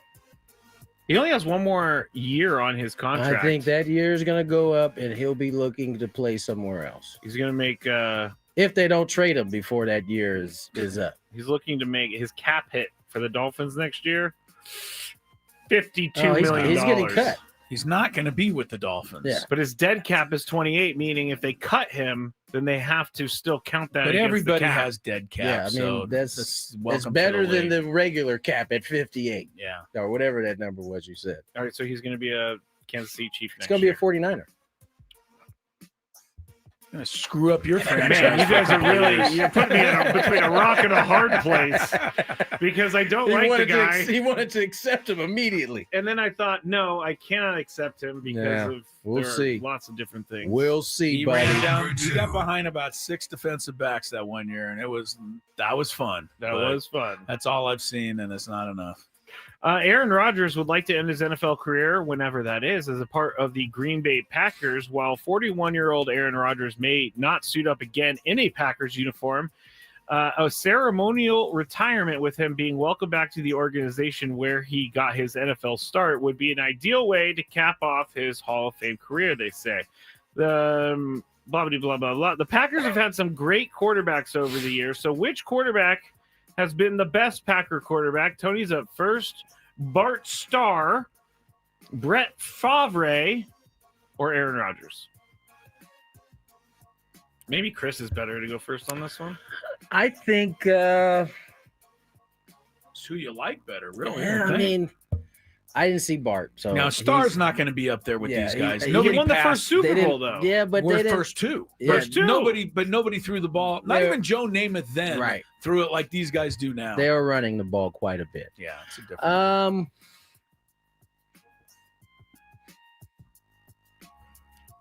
It's a close one, Tony. I'm looking at the stats here. They're almost identical. I've seen them Rodgers before. just a tad better, but Did Rodgers go to 2 Super Bowls, or did he only go to 1? only one. I'm gonna have to give it to Brett Favre then. Favre. How many did he go went to 2. He lost 1 and won 1. Should have never lost that one here to No, he Elway, shouldn't. but he did. Yeah. Oh, yeah, that's I'm going to go Favre, too. I don't like Rodgers, but I have to give him the credit he deserves. But in this category, I go Favre. I loved his swashbuckling style just a little bit more. I love the fact He was the that original gunslinger. The gunslinger, just, not do everything by the book. Rodgers does a lot of that similar, but Favre, it was kind of fun, more fun watching him. In my research of this question, I came across a story because Brett Favre was actually drafted by the Falcons. Yes, he was. And the coach of the Falcons was not a fan of this draft pick, and he said the only way he could foresee Brett Favre getting into a game was a plane crash, so that they didn't have. Guess That's what? back when coaches used to talk crazy. He had to play in the game. First play, pick 6. Oh, that's right. I remember Pick seeing it. 6, which you see a lot of those That's over okay. the next Troy little bit. Aikman was 0-11. I mean, Peyton Manning was pretty bad too. His first one. He was, yeah. All right. Last night, Al Michaels said that Will Ricard's only missed field goal this year was one that hit the camera wire in London, but he was contacted by the NFL during the game, and here's what he said about that. They're kicking a 32-yard field goal attempt. The league wants to take my lunch away because I said before that Rikers' only miss was hitting a wire in London. The league says, no, it was an optical illusion. Not what Riker thinks. Anyway, there you have it.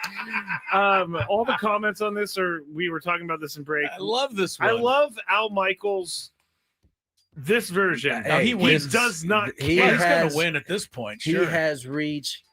Yeah. I don't Deity give a you know status. what. Yeah. At the age where he's just gonna let him fly. He's like, okay, the NFL just told me I did something wrong. Hey, NFL, I'm gonna out you for saying that was an optical illusion. That is a dumb. They want to take my lunch. Is that something that old people say, Chris? I don't think so. I'm not quite that old yet. Yeah, that's true. He's in his 80s, isn't he?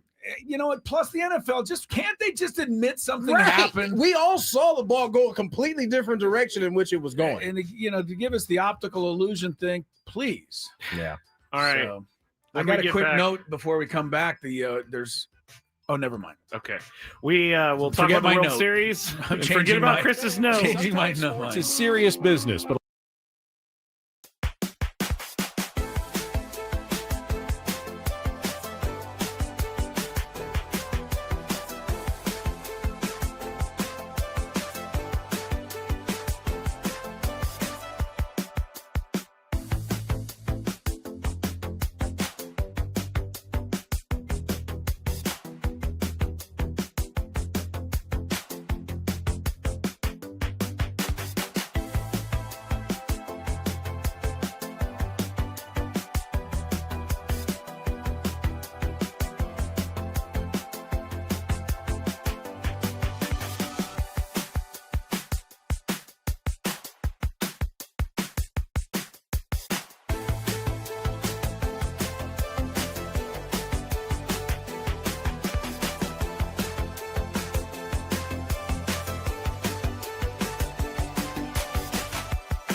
Into the happy hour we go. First pitch, minutes away. Sure, they are dragging the field. Yeah, all those people were trampsing all over it. Don't they care about the game anymore? Not until the game actually starts. I mean, with all due respect, the NFL halftime, okay, great. Major League Baseball does not need to put a concert on the field before the game at the World Series. Got to get both anthems done, man. Well, you can have the anthems, but remember, I hate making fun of her, but it happened. Remember when the drunk lady sang the national anthem at the All-Star game? Yeah, she later apologized for that, right? She went to rehab. Drunk. Yeah, she was drunk. Yeah, so I hope that was that a country singer, wasn't it? No, it was 2 years ago. 2 years ago. It was when they were wearing those terrible uniforms. Who's they? The players were wearing the terrible the All-Star uniforms. game. That's how I know. Yeah, it was the All-Star game, and all the players were like trying not to laugh. Oh, it was in L.A., wasn't it? Here she is, Ingrid Andress. Texas. Ingrid. Yeah, there it is. Yeah, yes. Ingrid Andress was her name. That didn't go well. And she said she was drunk. Country music singer. Don't know what happened to. It's become She went a to big rehab. She definitely went to rehab. I know she announced that. Okay. Well, I'm worried about her made a now. speech one time when I was inebriated. You made a what? A speech, and I had to stand up in front of a bunch of people, and I was really nervous. So Did they know you were inebriated? No. Probably Did they figure it out? I don't think so, because I was really good at hiding it, but there was certainly Like once you threw up on the microphone, they didn't have it. Certainly, Didn't come they up- knew come once through? I was like slurring my words. I was like, "Yeah, Richard." Yeah, that's not a good look, No, man. not I'm a glad good that look. I'm glad that you got through that. Thank you. Thank you. Tony Clark has entered the chat.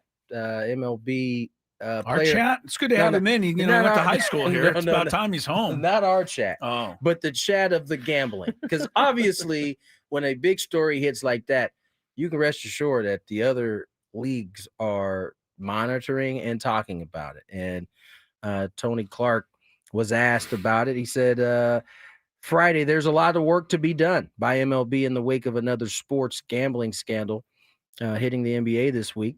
He was speaking before Game 1. Clark pointed to the day the U.S. Supreme Court overturned the Professional and Amateur Sports Protection Act in 2018, giving states the go-ahead to legalize betting on sports, saying the union had players within 24 hours reach out, suggesting that they were subtly being followed by gambling sites and other entities. He says, quoting, "It's just a different world. So every time, again, something happens, our concern becomes greater. And everyone on some level recognizes that the world was going to be much, much different." I give Tony Clark some credit here for coming out and at least addressing something. I mean, the NFL isn't going to say anything because the NFL doesn't think that it even exists. Yeah. Or they want it to be quiet as long as possible, right? He goes on to say, we work closely with the league to ensure the safety and well-being of our players. So that remains front and center. That along with the education of our players, making sure that they understand what they can and can't do is consistent and constant. But rest assured, every time there's a situation that arises related to gambling, the concern doesn't lessen, it gets greater. And you confirmed that, Tony, by telling us what they do. For sure. You know, as a player, what you went through. Yeah. I mean, they don't just pay lip service to it. Major League Baseball. They bring people in and they say, look, this is what can happen. I think I think part of that is the history of, gambling in baseball and how forbidden it was. I mean, it's the biggest rule that they put up. Yeah. So when Pete Rose never saw it, though, you sure it was a big I'm sure sign? he saw it. I think Pete just kept a blind eye to it. But nonetheless, this is something that's probably going to be talked about across these other leagues, and how if they're smart, they really it does feel like, regardless of the validity of these charges to the individuals, there does seem like there's a reckoning coming where sports in general is going to have to kind of, I would like to re-engage in terms of this whole thing. I and think how they're it's going to going to have work. to disengage with what they're hooked up with. Yeah. I just do. Take whatever money and run. There's no other outcome, Tony. There's two outcomes here. One, they're going to stop being in bed with Bet MGM and ESPN Bet and all that. Or something terrible is going to happen and You're going to see sports. To I mean, me- it could be way down the road, but you know what I've extrapolated it out to. To me, the league should have the hammer. Ultimately, they have agreed to be partners with these legal gambling sites. If the gambling sites can't get to where they want it to be, you mentioned Adam Silver. Adam Silver said he doesn't want to see some certain bets. They should be doing that across the board, all sports. All these commissioners should be trying to push that as hard as they can. That's really the only other remedy aside from just completely disengaging from the fact that baseball is having an issue with Clase and the other Cleveland pitcher. It's a red flag. Is not necessarily anything other than the fact that there's a bet you can make that the first pitch will be a strike or a ball. Right. So obviously, anybody who wants to cheat the system. There is opportunity for it. Yeah, that's pretty easy. I just got to make one pitch. How many? Clase threw it like 30 feet outside. Maybe it could have been a little closer, but hey. You throw 110 pitches, you got to throw a bunch of balls anyway. So they're making, those things got to go away.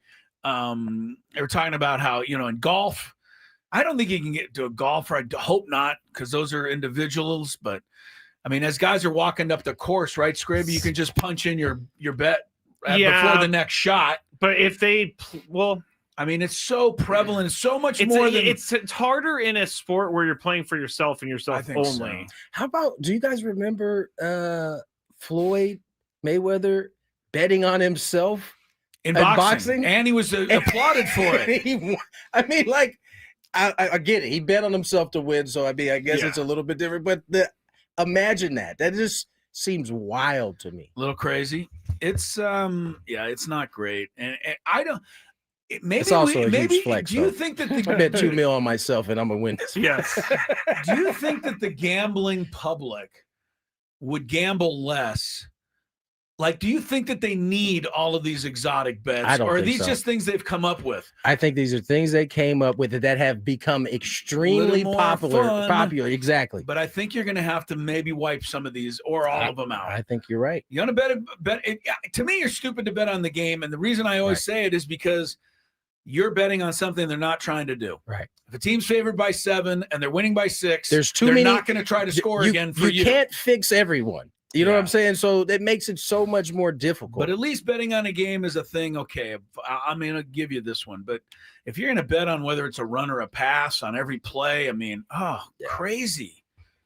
I mean, pretty soon, offensive coordinators are going to be in on this thing. Like, or either that, or they're going to start getting the death threats if they haven't already gotten them. I'm sure they already got them. I think death threats probably the norm now. I hate to say that, but yeah. Mike Schilt doesn't even have social media, and he would say he was receiving death threats. Yeah, they find you. I mean, I definitely had to go through my mind today that Jordan Mason got 1.6 points in fantasy last night, and thank God I got him out of my lineup, because if I didn't, I was going to be really mad at him. Even though he's just playing a game and doing what he can do. By the way, if I'm mad, somebody else probably did have him in the lineup, and they're furious. By the way, Tony Clark obviously wasn't just asked about the gambling. Remember, there is an impending strike, labor problem coming. That's probably a better way to say it.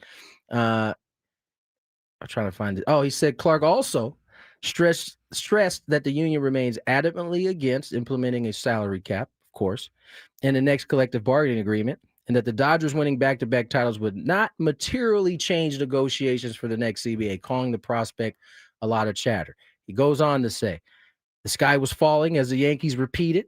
Clark said, here we are nearly 30 years later, and the industry has grown exponentially. Thank you. I would say this. That's what I expect him to say. Of course. He wants the salaries to be huge and out of control, which is not his fault. No, it is still the fault of the owners that can't handle it. Balance your checkbook. They choose not to pay. Dick Monfort. They choose to pay like idiots. There it is. No, the Met guy. Oh, right? Yeah. So, look, Cohen. Yeah, Cohen. I think you stop blaming the players on all this. I think in a nice, toasty, buttoned-up world, you do the salary cap, your revenue share, But you know what? Football got all that in 1960 when it was a simpler world. And now they're fortunate to have it. But baseball's never had it, and there's no reason they should give it to these owners now. The NFL was confident enough and also felt like they were smarter when they opened up their books and allowed them to see it. That's how you get to a salary. That would have to happen in baseball for salary cap. You're going to have to show the players what it is you're actually when getting. Dick Monfort opens up his book and they see payment of $12 million from the Yankees because they're over the luxury tax, and it goes straight to Dick Monfort's and then you're trying to pocket. see where is it at on the field. Yeah, wouldn't be a good look. All right, would not be a good look. I want to finish up real quick while we're talking there. I looked up the young lady, Ingrid Andress, who was the drunk singer of the national anthem. I'm sorry for her, but she's actually this guy is just no holds barred. Well, because if someone knew me from doing something drunk, you're the drunk guy. This is totally what she's going to be known for. You're right. She's 34 years old. So when she sang that, she was 33. But she's back performing. She also did a national anthem at a Colorado Avalanche game last February and did quite well. Dip her toe back in the water again. Dip her toe back in. So she's out there working and singing and trying to make a go of it. Sober? If you're Good for her. We're going to assume so. We're going to assume so, Scrape. All right? Let's not do that. All right, before we get to... The only reason I ask is because she made a big deal about going to rehab and like how she definitely said she went to rehab. She went to rehab, man. Sometimes people go to rehab to get people off the back. You're talking to a guy like this that. Guy, it's hard to pay. You know, people were like, you're not going to be allowed in our house anymore unless you go to rehab. Fine, I'll go to rehab if I get to live here still. Just want to remind everybody, all guests on 97.3 The Fan, join us on the David P. Shapiro Fan Hotline. David P. Shapiro, criminal defense attorneys, helping good people regain control of their future when charged with a crime since 2010. Visit davidpshapirolaw.com. Let's get the break. More Gwynn and Chris on the side. Traffic, maybe, at the end. We are where you are.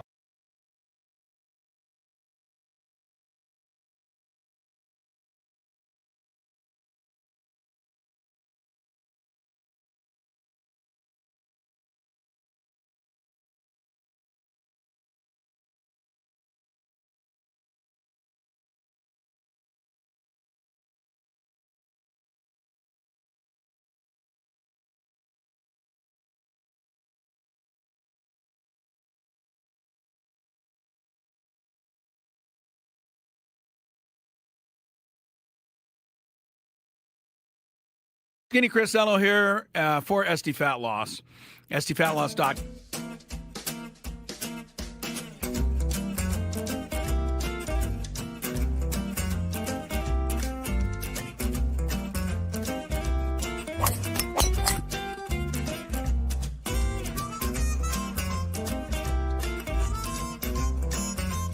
You have these things. It even tells you, hey, there's a canyon over here. Don't hit it here. Skraby from about 45 feet. His caddy tells him to play it a little to the right. He's been playing well so far today. Fourth hole. Nice smooth delivery. Hit it too hard.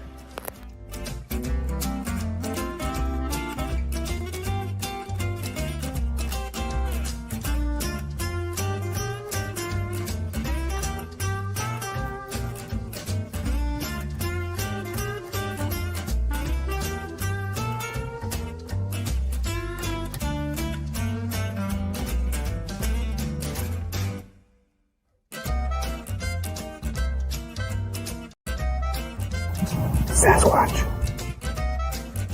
So Chris says that he can't play golf, but this is the second birdie putt he's made for us. This time it was like 20 feet. Thank you very much, Greg. But once again, you're hitting some very nice shots as well. I'm not used to complimentary to you, but I can't help but be complimentary.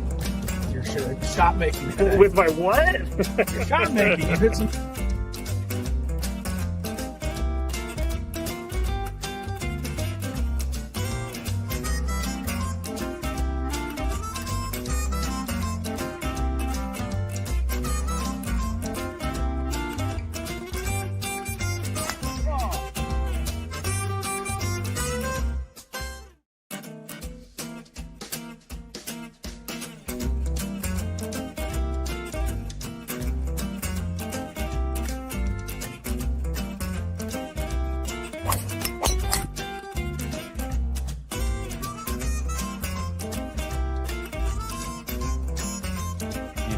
things. It even tells you, hey, there's a canyon over here. Don't hit it here. Skraby from about 45 feet. His caddy tells him to play it a little to the right. He's been playing well so far today. Fourth hole. Nice smooth delivery. Hit it too hard.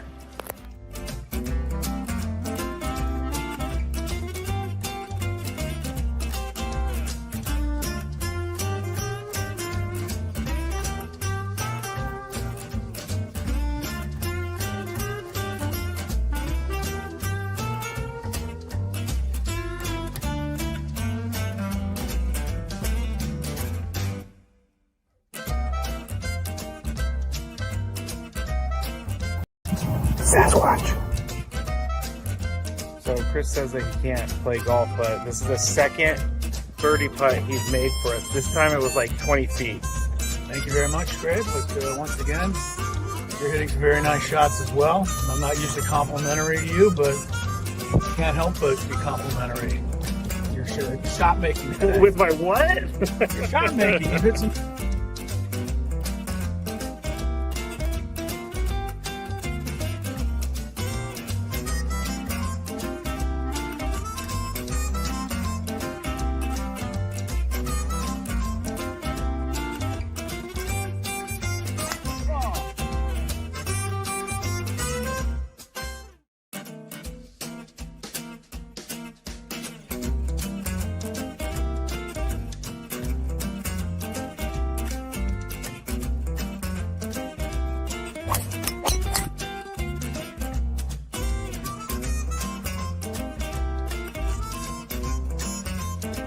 These things. It even tells you, hey, there's a canyon over here. Don't hit it here. Skraby from about 45 feet. His caddy tells him to play it a little to the right. He's been playing well so far today. Fourth hole. Nice smooth delivery. Hit it too hard.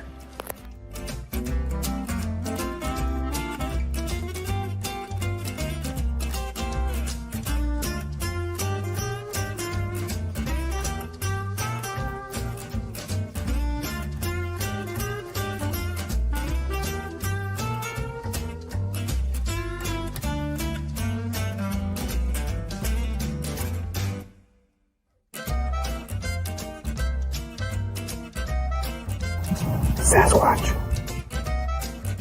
So Chris says that he can't play golf, but this is the second birdie putt he's made for us. This time it was like 20 feet. Thank you very much, Greg. But once again, you're hitting some very nice shots as well. I'm not usually complimentary to you, but can't help but be complimentary. Your shot making. With my what? Your shot making. You hit some.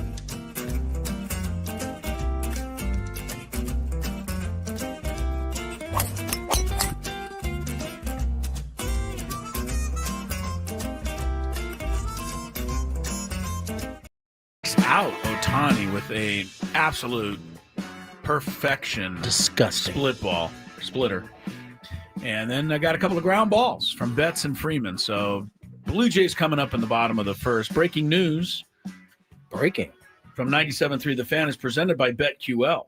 Smarter bets start with BetQL. I don't even know if we're supposed to read this one. I'm just getting moving up, trying to get a bonus one in the hamper. I think that's the first time Chris has ever read that part of the document. Sure. Yeah, I've never even got to this back page before. It was in my segment, so I mean, thank you. Check that off the list. Guess what, guys? That's only in the event of breaking news. But breaking news is Savage struck out Ohtani. You need to know, where we're who's supporting our breaking news. You know, Yes, BetQL. doing Odyssey Company, BetQL. There you go. By the way, the World Series telecast, not reading the room so great.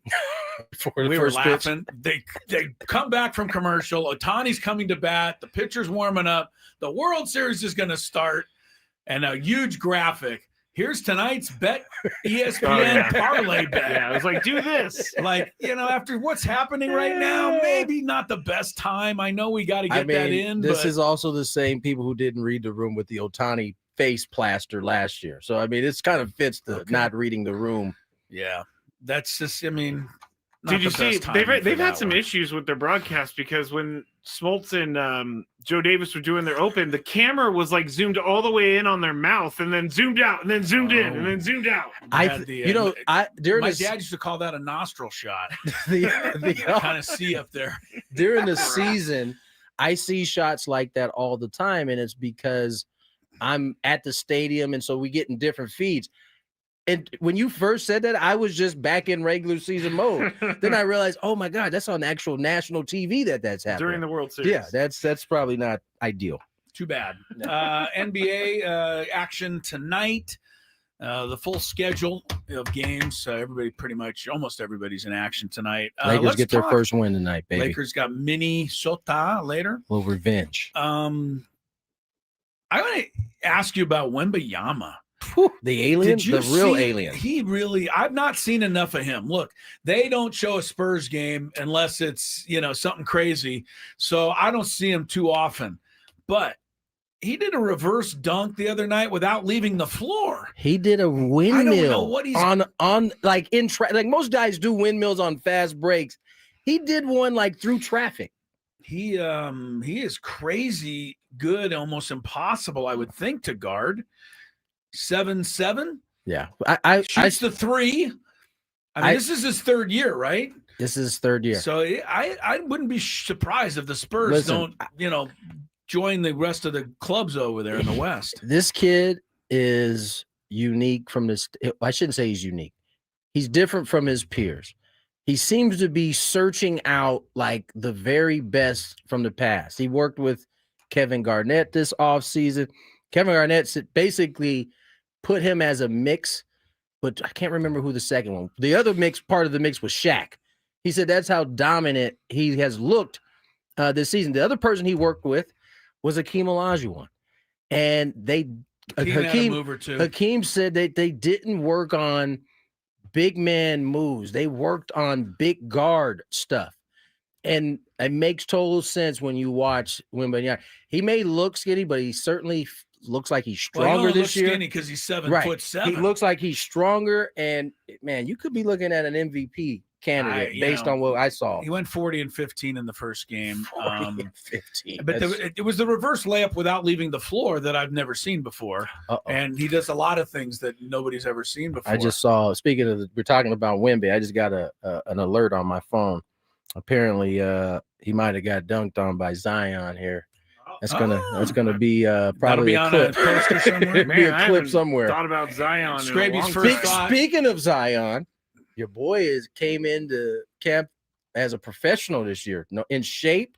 Yeah. Looked good his first game. The Pelicans are a game and a half into the season. He's still healthy. He's still upright, Scrape. It's good. I'm not sure this was a posterization as it's being called. Oh, you're looking at it? They definitely do that from time to time. I don't think that this was a posterization, but he got dunked on. He got dunked on, but it wasn't like it wasn't like face to face. No, it was kind of off to the side a little bit because Wemby's so massive. Yeah, I think I'd like to see him play a little more. Yeah, but that's up to them to show their games. Aaron Gordon with the 50 last night. We already talked about. He went 10 of 11 from three, and we got 250 pieces in the first 2-3 days of the season. Yeah, Shea had 55 plus 35, so he's averaging 45 now. Luka had a 43. Ant-Man had a 41. Maxey had a 40. Wemby had a 40. And Cooper Flagg also started. He was in that first Wembanyama game, double-double, but no real impact on the game. Yeah, he wasn't happy about his double-double. But he's underway. He started. The best rookie was the kid from Baylor, VJ Edgecombe, 34, for Philadelphia and the most a rookie scored in a first game since Wilt. Anytime you do anything first since Wilt, that's doing something. I'm telling you that Philly team looked good without Embiid on the floor. Embiid only scored 4 points in that game. Yeah, they looked fantastic. So there are so many good players in the league. I mean, I'm just looking down they got the lead scoring leaders here, and I know it's the first game, but you get all the way down, Jaylen Brown, and you forget so many Paolo Banchero and Durant's down here, and Brunson and Cunningham, Kate Cunningham, Anthony Davis, and the league is 50, 60 deep in terms of star players, Tony. Not just guys that play. Yeah. But guys that be considered star players, I think. Yeah, no, the interesting thing is that the eyeballs are still on the same guys that we always are pointing to. Steph Curry. Right. But is that the part of the television people, or is he's still putting up like 40? We deserve to watch Steph. I'd just like to see some of these other guys. Forget what he's putting up. I'm assuming that if they're loading up these games with those, that's because that's what they see are drawing the highest ratings. Yeah. So no, I agree with you. Vlad walked. That's a great at bat. 2 out, bases empty. But again, I don't think the Dodgers. I think they might walk him every time the whole series. Yeah. What do they care? Now they're facing a guy with a broken leg. Bo Bichette's coming up. I hope he's as healthy as they have been projected, because if he is, he's a difference maker from that standpoint. All right. We got the World Series going, which is always exciting. We got the start of the MLS Cup playoffs Sunday in I'm going to be in the town. building, baby. TG will be there. First SDFC game of the year for me. The I'm looking forward Portland to it. Timbers will be the opponent. Little history being made as SDFC makes its first playoff debut. We'll talk about it with Andrew Wiebe, MLS analyst, and he's got a lot of good insight into the playoff opener. Stick around for that on Gwynn and Chris. Ben and Wood.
Chris, Ello, yeah, we're here in Cooperstown for 97.3 The Fan. So excited, the induction weekend for the great Trevor Hoffman. What a class he's going in with, too. Let's take a look. Of course, Alan Trammell from Kearney High School in San Diego. And then, of course, the Detroit Tigers, great shortstop. Jack Morris in a Tiger uniform there, but I always remember him pitching that 1-0 shutout in Game 7 of the 1991 World Series for the Minnesota Twins. Maybe the greatest postseason pitching performance of all time. Chipper Jones, Padre fans remember him. Every fan of a National League team remembers him because he would come in and do damage to that team. Only the second #1 overall pick in the Major League Draft, Chipper Jones, to be inducted into the Hall of Fame. The other is Ken Griffey Jr. Vladimir Guerrero, never met a pitch he couldn't swing at, and powerhouse hitter for the Expos, and then, of course, the Angels at the end of his career. Jim Thome, over 600 home runs, mostly with the Cleveland Indians. And then, the guy down here on the end who used to get all these guys out all the time, Trevor Hoffman, the greatest Padre reliever of them all.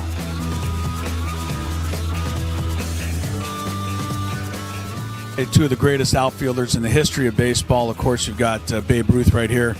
Ted Williams right over there. I was wondering who the third outfielder would be. And then, of course, it hit me.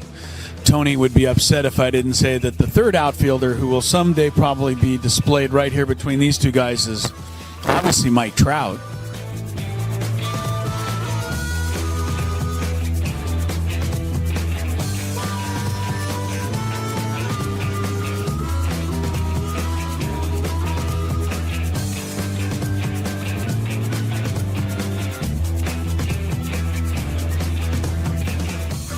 this is the San Diego Padres locker room here in Cooperstown. Obviously, a couple of jerseys there and hats, gloves, all-star stuff. I think the most interesting thing in this entire display, though, especially this weekend, is a picture in the top corner of Angus Young.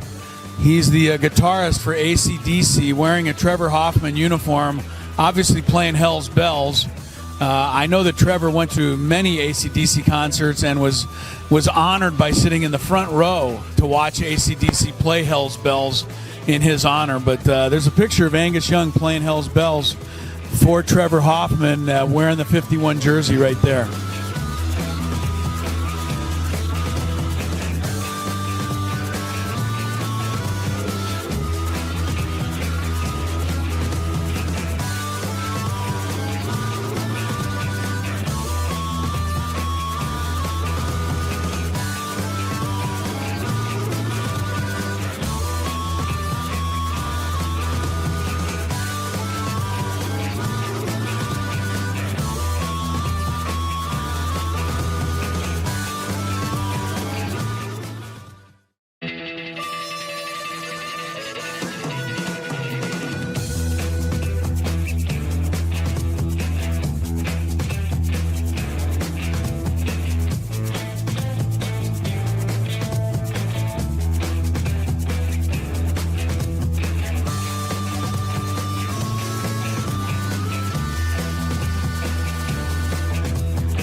Chris Ello, yeah, we're here in Cooperstown for 97.3 The Fan. So excited, the induction weekend for the great Trevor Hoffman. What a class he's going in with, too. Let's take a look. Of course, Alan Trammell from Kearney High School in San Diego. And then, of course, the Detroit Tigers' great shortstop, Jack Morris, in a Tiger uniform there, but I always remember him pitching that 1-0 shutout in Game 7 of the 1991 World Series for the Minnesota Twins. Maybe the greatest postseason pitching performance of all time. Chipper Jones, Padre fans remember him. Every fan of a National League team remembers him because he would come in and do damage to that team. Only the second #1 overall pick.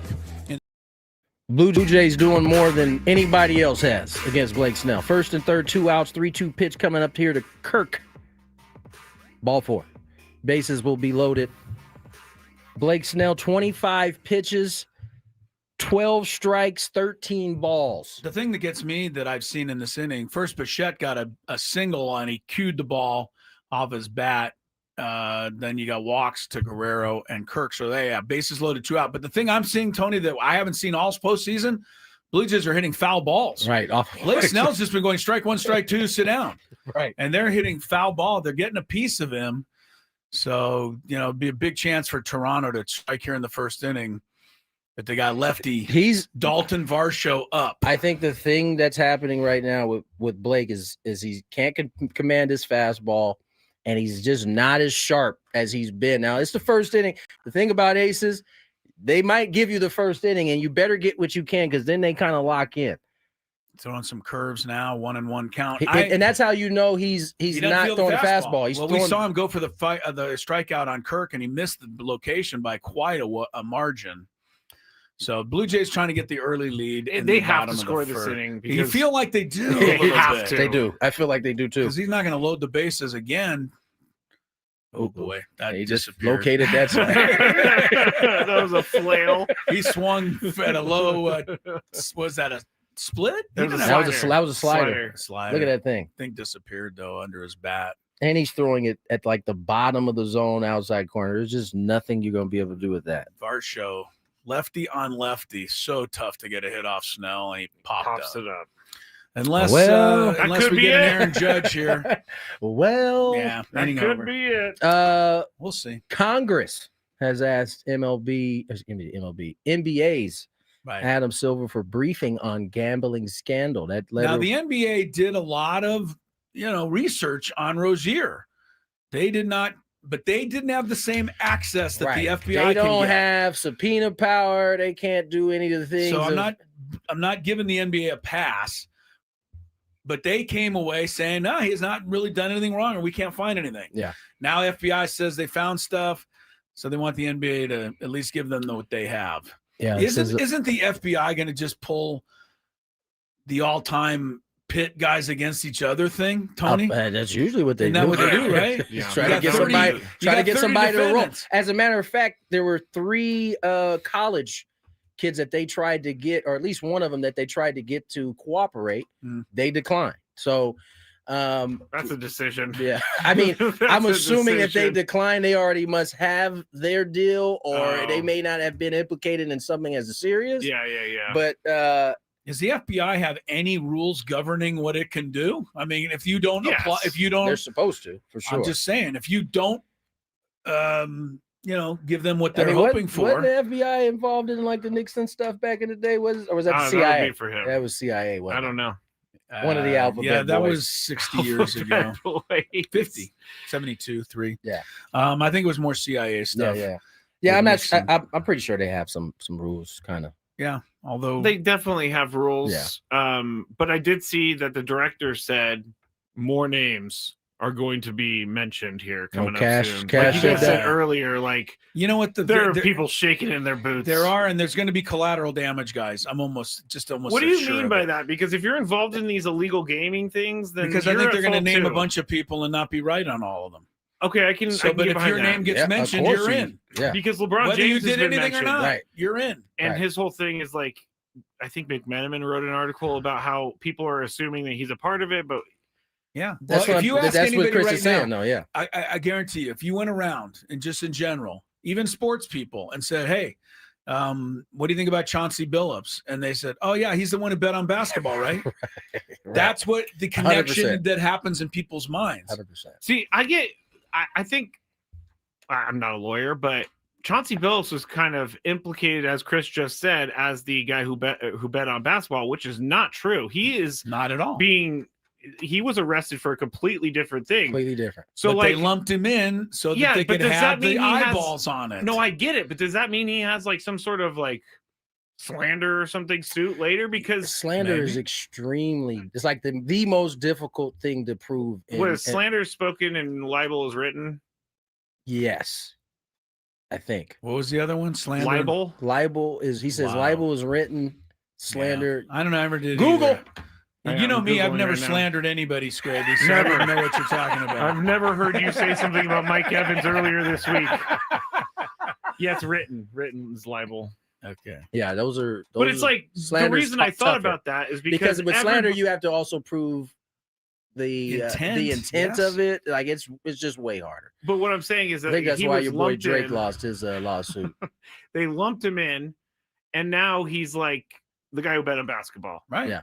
He's always going to have that. You know, that's also again, as this started coming out. What was that? Yesterday? Was it yesterday it came out or 2 days ago? Yesterday morning. You could already see like the bad journalism rearing its ugly head because it'll be there. People were rushing to get this out, and that's exactly how it was written first. Was that Billups? Yeah. It was Billups. It was everybody. Rozier arrested for gambling on basketball. Right. And it might have said NBA gambling probe or something, which makes you think he gambled on basketball. But then again, Chauncey Billups, according to the reports, had never done anything like this. He was just in these poker games. Which both, I mean, they're both bad. They're both illegal. I can't remember who was speaking on this, but you go in a lot of these cases, right? These athletes are super obviously competitive. They're gambling on planes, right? This is kind of the norm. And so this is just their normal kind of deal. Did you say yesterday that Michael Jordan said he didn't have a gambling problem? He had a competition problem. I didn't say that. I don't know if I buy that 100%, but there's something to it. I don't know if Jordan was trying to make it seem okay. Remember the dice in his pocket, guys? I think there is something to that, though. I mean, these cats, this is how they kind of they've been operating. Either way, let's get to our traffic. And then I can't wait for this match Sunday. I can't believe who was I our keep interview saying of the that. day? Andrew Wiebe. Andrew Wiebe to cover the SDFC playoff game Sunday. From the 855 Get Ross Traffic Center, protecting San Diego after accidents or injury, here's Kelly Danick. Traffic is brought to you by Toyota Poway, voted San Diego's #1 Toyota dealer by USA Today. Still a number of problems out here, guys. Tow truck is on scene of this collision westbound 54 at Woodman's. Got the right lane blocked. So clearing an accident westbound 8 to 125. It's over to the right shoulder. Car fire partially blocking the Genesee off-ramp, northbound 5. Speaking of North 5, guys, starting at 9 o'clock tonight, all the way through the weekend until 5 a.m. Monday, North 5 is going to be closed. We're talking all lanes for some road work between the 8 and Mission Bay Drive, Claremont Drive. So plan accordingly around that.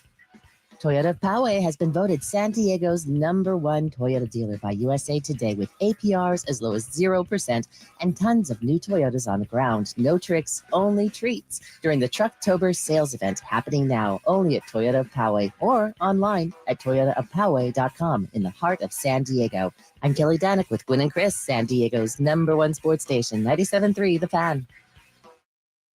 Andrew Wiebe, MLS Apple TV analyst. Andrew, how are you? This is finally an exciting time of year for the MLS. We got to the playoffs. Oh, man, if you guys are feeling tired, think about me. I've been on the road all year, starting with match day 1 in Los Angeles, SDFC's very first game. I'm so happy to be here, so happy to get into the part of the season where every single minute, every moment, every action, every kick of the ball, it all matters deeply. And for San Diego, man, they got to be dreaming big. Yeah, no doubt about it, Andrew. This matchup, 1 versus 8, San Diego obviously was able to take that one spot on decision Saturday. What is this matchup going to look any different than what we saw the last game of the season? I mean, I think the SDFC won 5-0 in that ball game, or 4-0 in that ball game.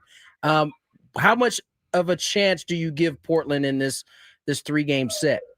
3-match set. Well, what a difference a game can make. I was in Portland on Wednesday night for the wild card match against Real Salt Lake, and they came into that match, guys, wounded. Yeah. The sort of situation where you feel like you just took a punch, you're on the ground, you're asking yourself, am I going to get up? You're not entirely certain. And they got up. And I think that match at home against SDFC, you were seeing a Portland team that had sort of lost belief and had lost the knowledge of who were going to be the game changers for their squad, both between injuries, but also just really poor form. And you saw Pipe Mora come up big in that game with 2 goals. He's one of those old school veteran strikers, Chilean international that, if he's not scoring, it can get a little bit of iffy. But if he does, then he's streaky. So you got him on a streak now, and you've got the legend, Diego Chara, who came in and hadn't started since September 24th and just bossed the game and just said, you know what?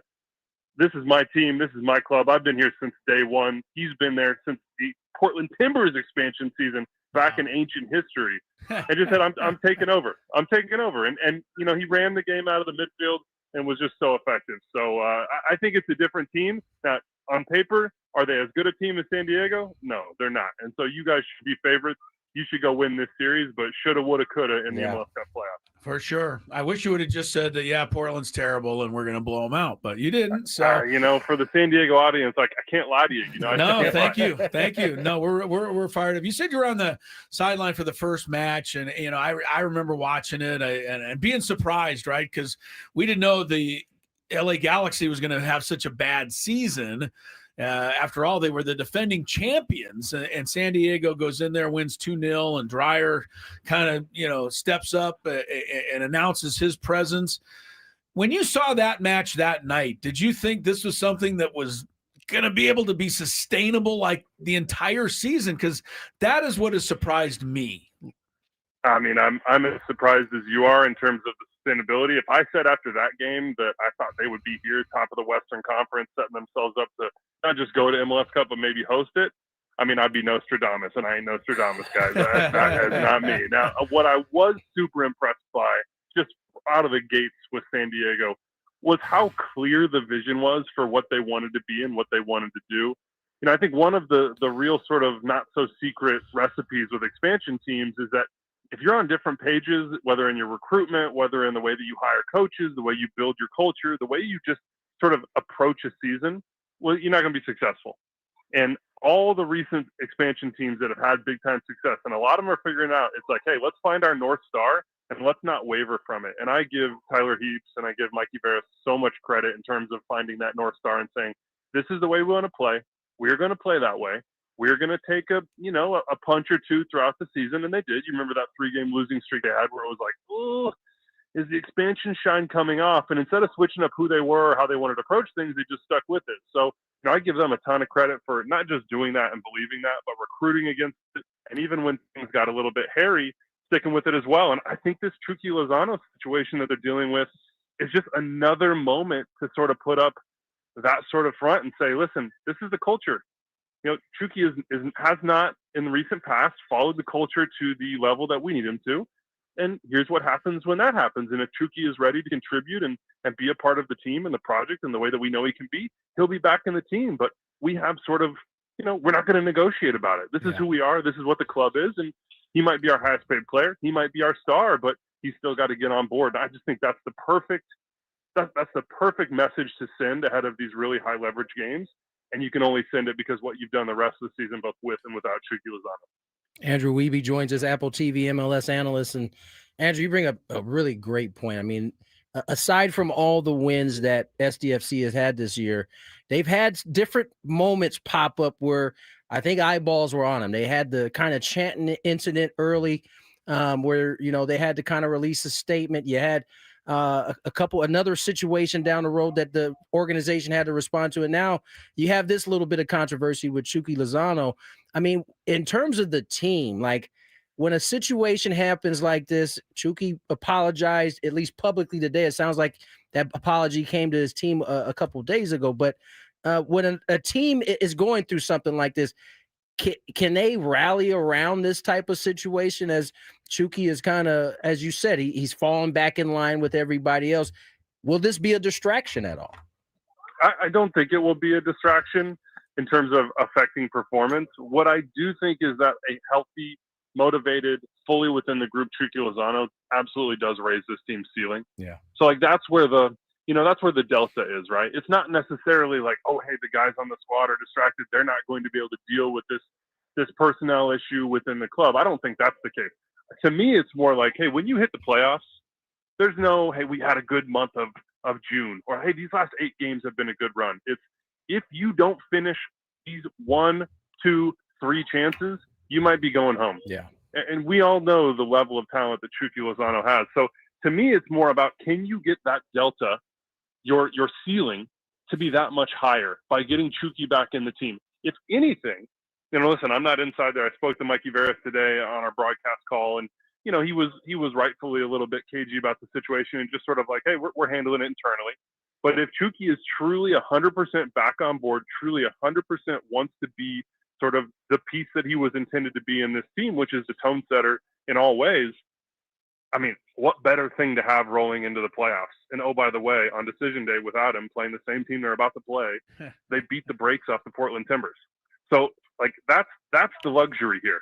It's not like a team that says, oh man, if we don't have this guy, we're screwed. It's a team that says, listen, Chucky, if we don't have you, we still think we're the best team in the Western Conference, but with you motivated, with you right with us, we think we can go not just win MLS Cup, but just run through the Western Conference. And listen, Chucky's a winner. He's been a winner his whole career. I think that sort of messaging will appeal to him, and clearly they've been going through it. So, I think it'll come out in a pretty positive way for them. Is the timing good? No, it's not ideal. But listen, nothing is ideal in professional sports. These things just tend to happen with big time players and big time egos. Andrew Wiebe, MLS, he'll be there Sunday with Apple TV. We got 2 seconds left, but other than not trying to look past Portland, but if we did, who do you think is the biggest threat to keep us from the MLS Cup? Is it LAFC? LAFC who's been playing great. Vancouver. Who's there that we should be most worried about? Do you think? Yeah, I would say look north, and I would go up the freeway there to LAFC and Bouanga and Sun Heung-min. And if you're looking for stars that are firing on all cylinders and feeling like they're on the same page, they're the definition of it. And then go up to Vancouver, like you said. I mean, I was just up there for decision day. I thought they got unlucky with some referee decisions, and just poor finishing. But Thomas Mueller is the real deal. Yeah. There were some question marks about what he was going to be when he came to this league. I didn't have those question marks. I would love to have a very serious conversation with anybody who's followed this game over the past 15 years and had questions about Thomas Mueller. Like we can just suss that out, 1v1, just try to figure out where your brain was at. But I think those are the two teams. What I would say, though, is that San Diego has something very valuable, which is home field advantage and momentum. And MLS Cup playoffs are a timing competition. They're a moments competition. And this team just feels like they win big moments over and over and over. And I would not bet against them getting the MLS Cup. Wow, love it. Andrew, thanks so much. You and everybody at Apple TV, we've appreciated your contributions to our coverage all year. Enjoy the playoffs, sir. I will. If you got people listening right now that know where I am on Twitter, @Andrew_Wiebe, DM me some spots to hit for food. I need some San Diego food recs. Hook them up, people. Hook them up. One more time for everybody. Andrew_Wiebe on Twitter. The DMs are open. I'll take whatever you got. Boom. Don't forget to get in his DMs too, by the way, if you can. Yeah. Guy's hungry. It's a good place to go. He told me about send Taco him Bell. some of our best too. Don't go in there with weak suggestions. We don't want him talking about our food out here. All right. There's a place near the airport. Sorry to interrupt. I'm sorry. That was bad. But now that I have, I'm going to finish. Go ahead. He didn't know we were going to replay that interview, so all of these DMs may show up in his phone right now, and he's going to be wondering, where are these all coming from now? Sorry, go ahead. I forget what I was going to say. I honestly. wrecked it for you. No, it wasn't that important, honestly. Dodgers got a 1-0 lead. Of course, Kike with a single up the middle gave the Dodgers a 1-0 lead. My man, was it Visavage?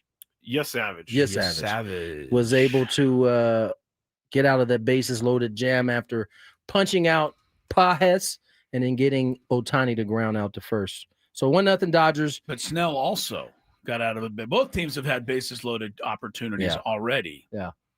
1-0. La La Land. What are you guys doing this weekend? I'm going to an SDFC game after 3 soccer games in the morning that Sunday. Oh, man. And then in Norco? Or do you in Torrance. So I mean, we're up here in the same spot. You know what Torrance is known for? Smokestacks. Why would they make these kids run around in Torrance? Oh, that's the weather couldn't. The air couldn't be worse quality in any other city in America. We're gonna get a nice dose of smokestacks on Sunday. Make a run down the side. I'm actually, and I told you about this, Chris. I don't know if you're going to end up making it, but Aztec baseball alum. Down at right. What? Yeah, you did tonight. Oh, yeah. L. Smith. Chris is like, I'm busy. Not really, but I mean, you don't. You just have to take head. your dog out, and then you could go hang out with some old peeps. 5:30 to 8:30. You want to come on out, meet your new San Diego State baseball coach, Kevin Van, and his staff. Oh, Chris, this sounds like a great time for you. He's in. He got quiet real quick. I don't know what to say. He's in. Oh, that's going to do it for this I week. Conveniently say I forgot about it until you brought it up again. I know. I was going to let you off, but I figured since we needed another 2 minutes to kill, I had to use something. The show takes precedent over doing something that'll help. Back next week once again, and you guys enjoy your weekend. I'll be with you in about 5 minutes. Oh, next. You still got another Chronicles coming up. I'm going to go home. I got to go home and listen to that. Oh, that's his excuse. Okay. All right. You guys have a good night.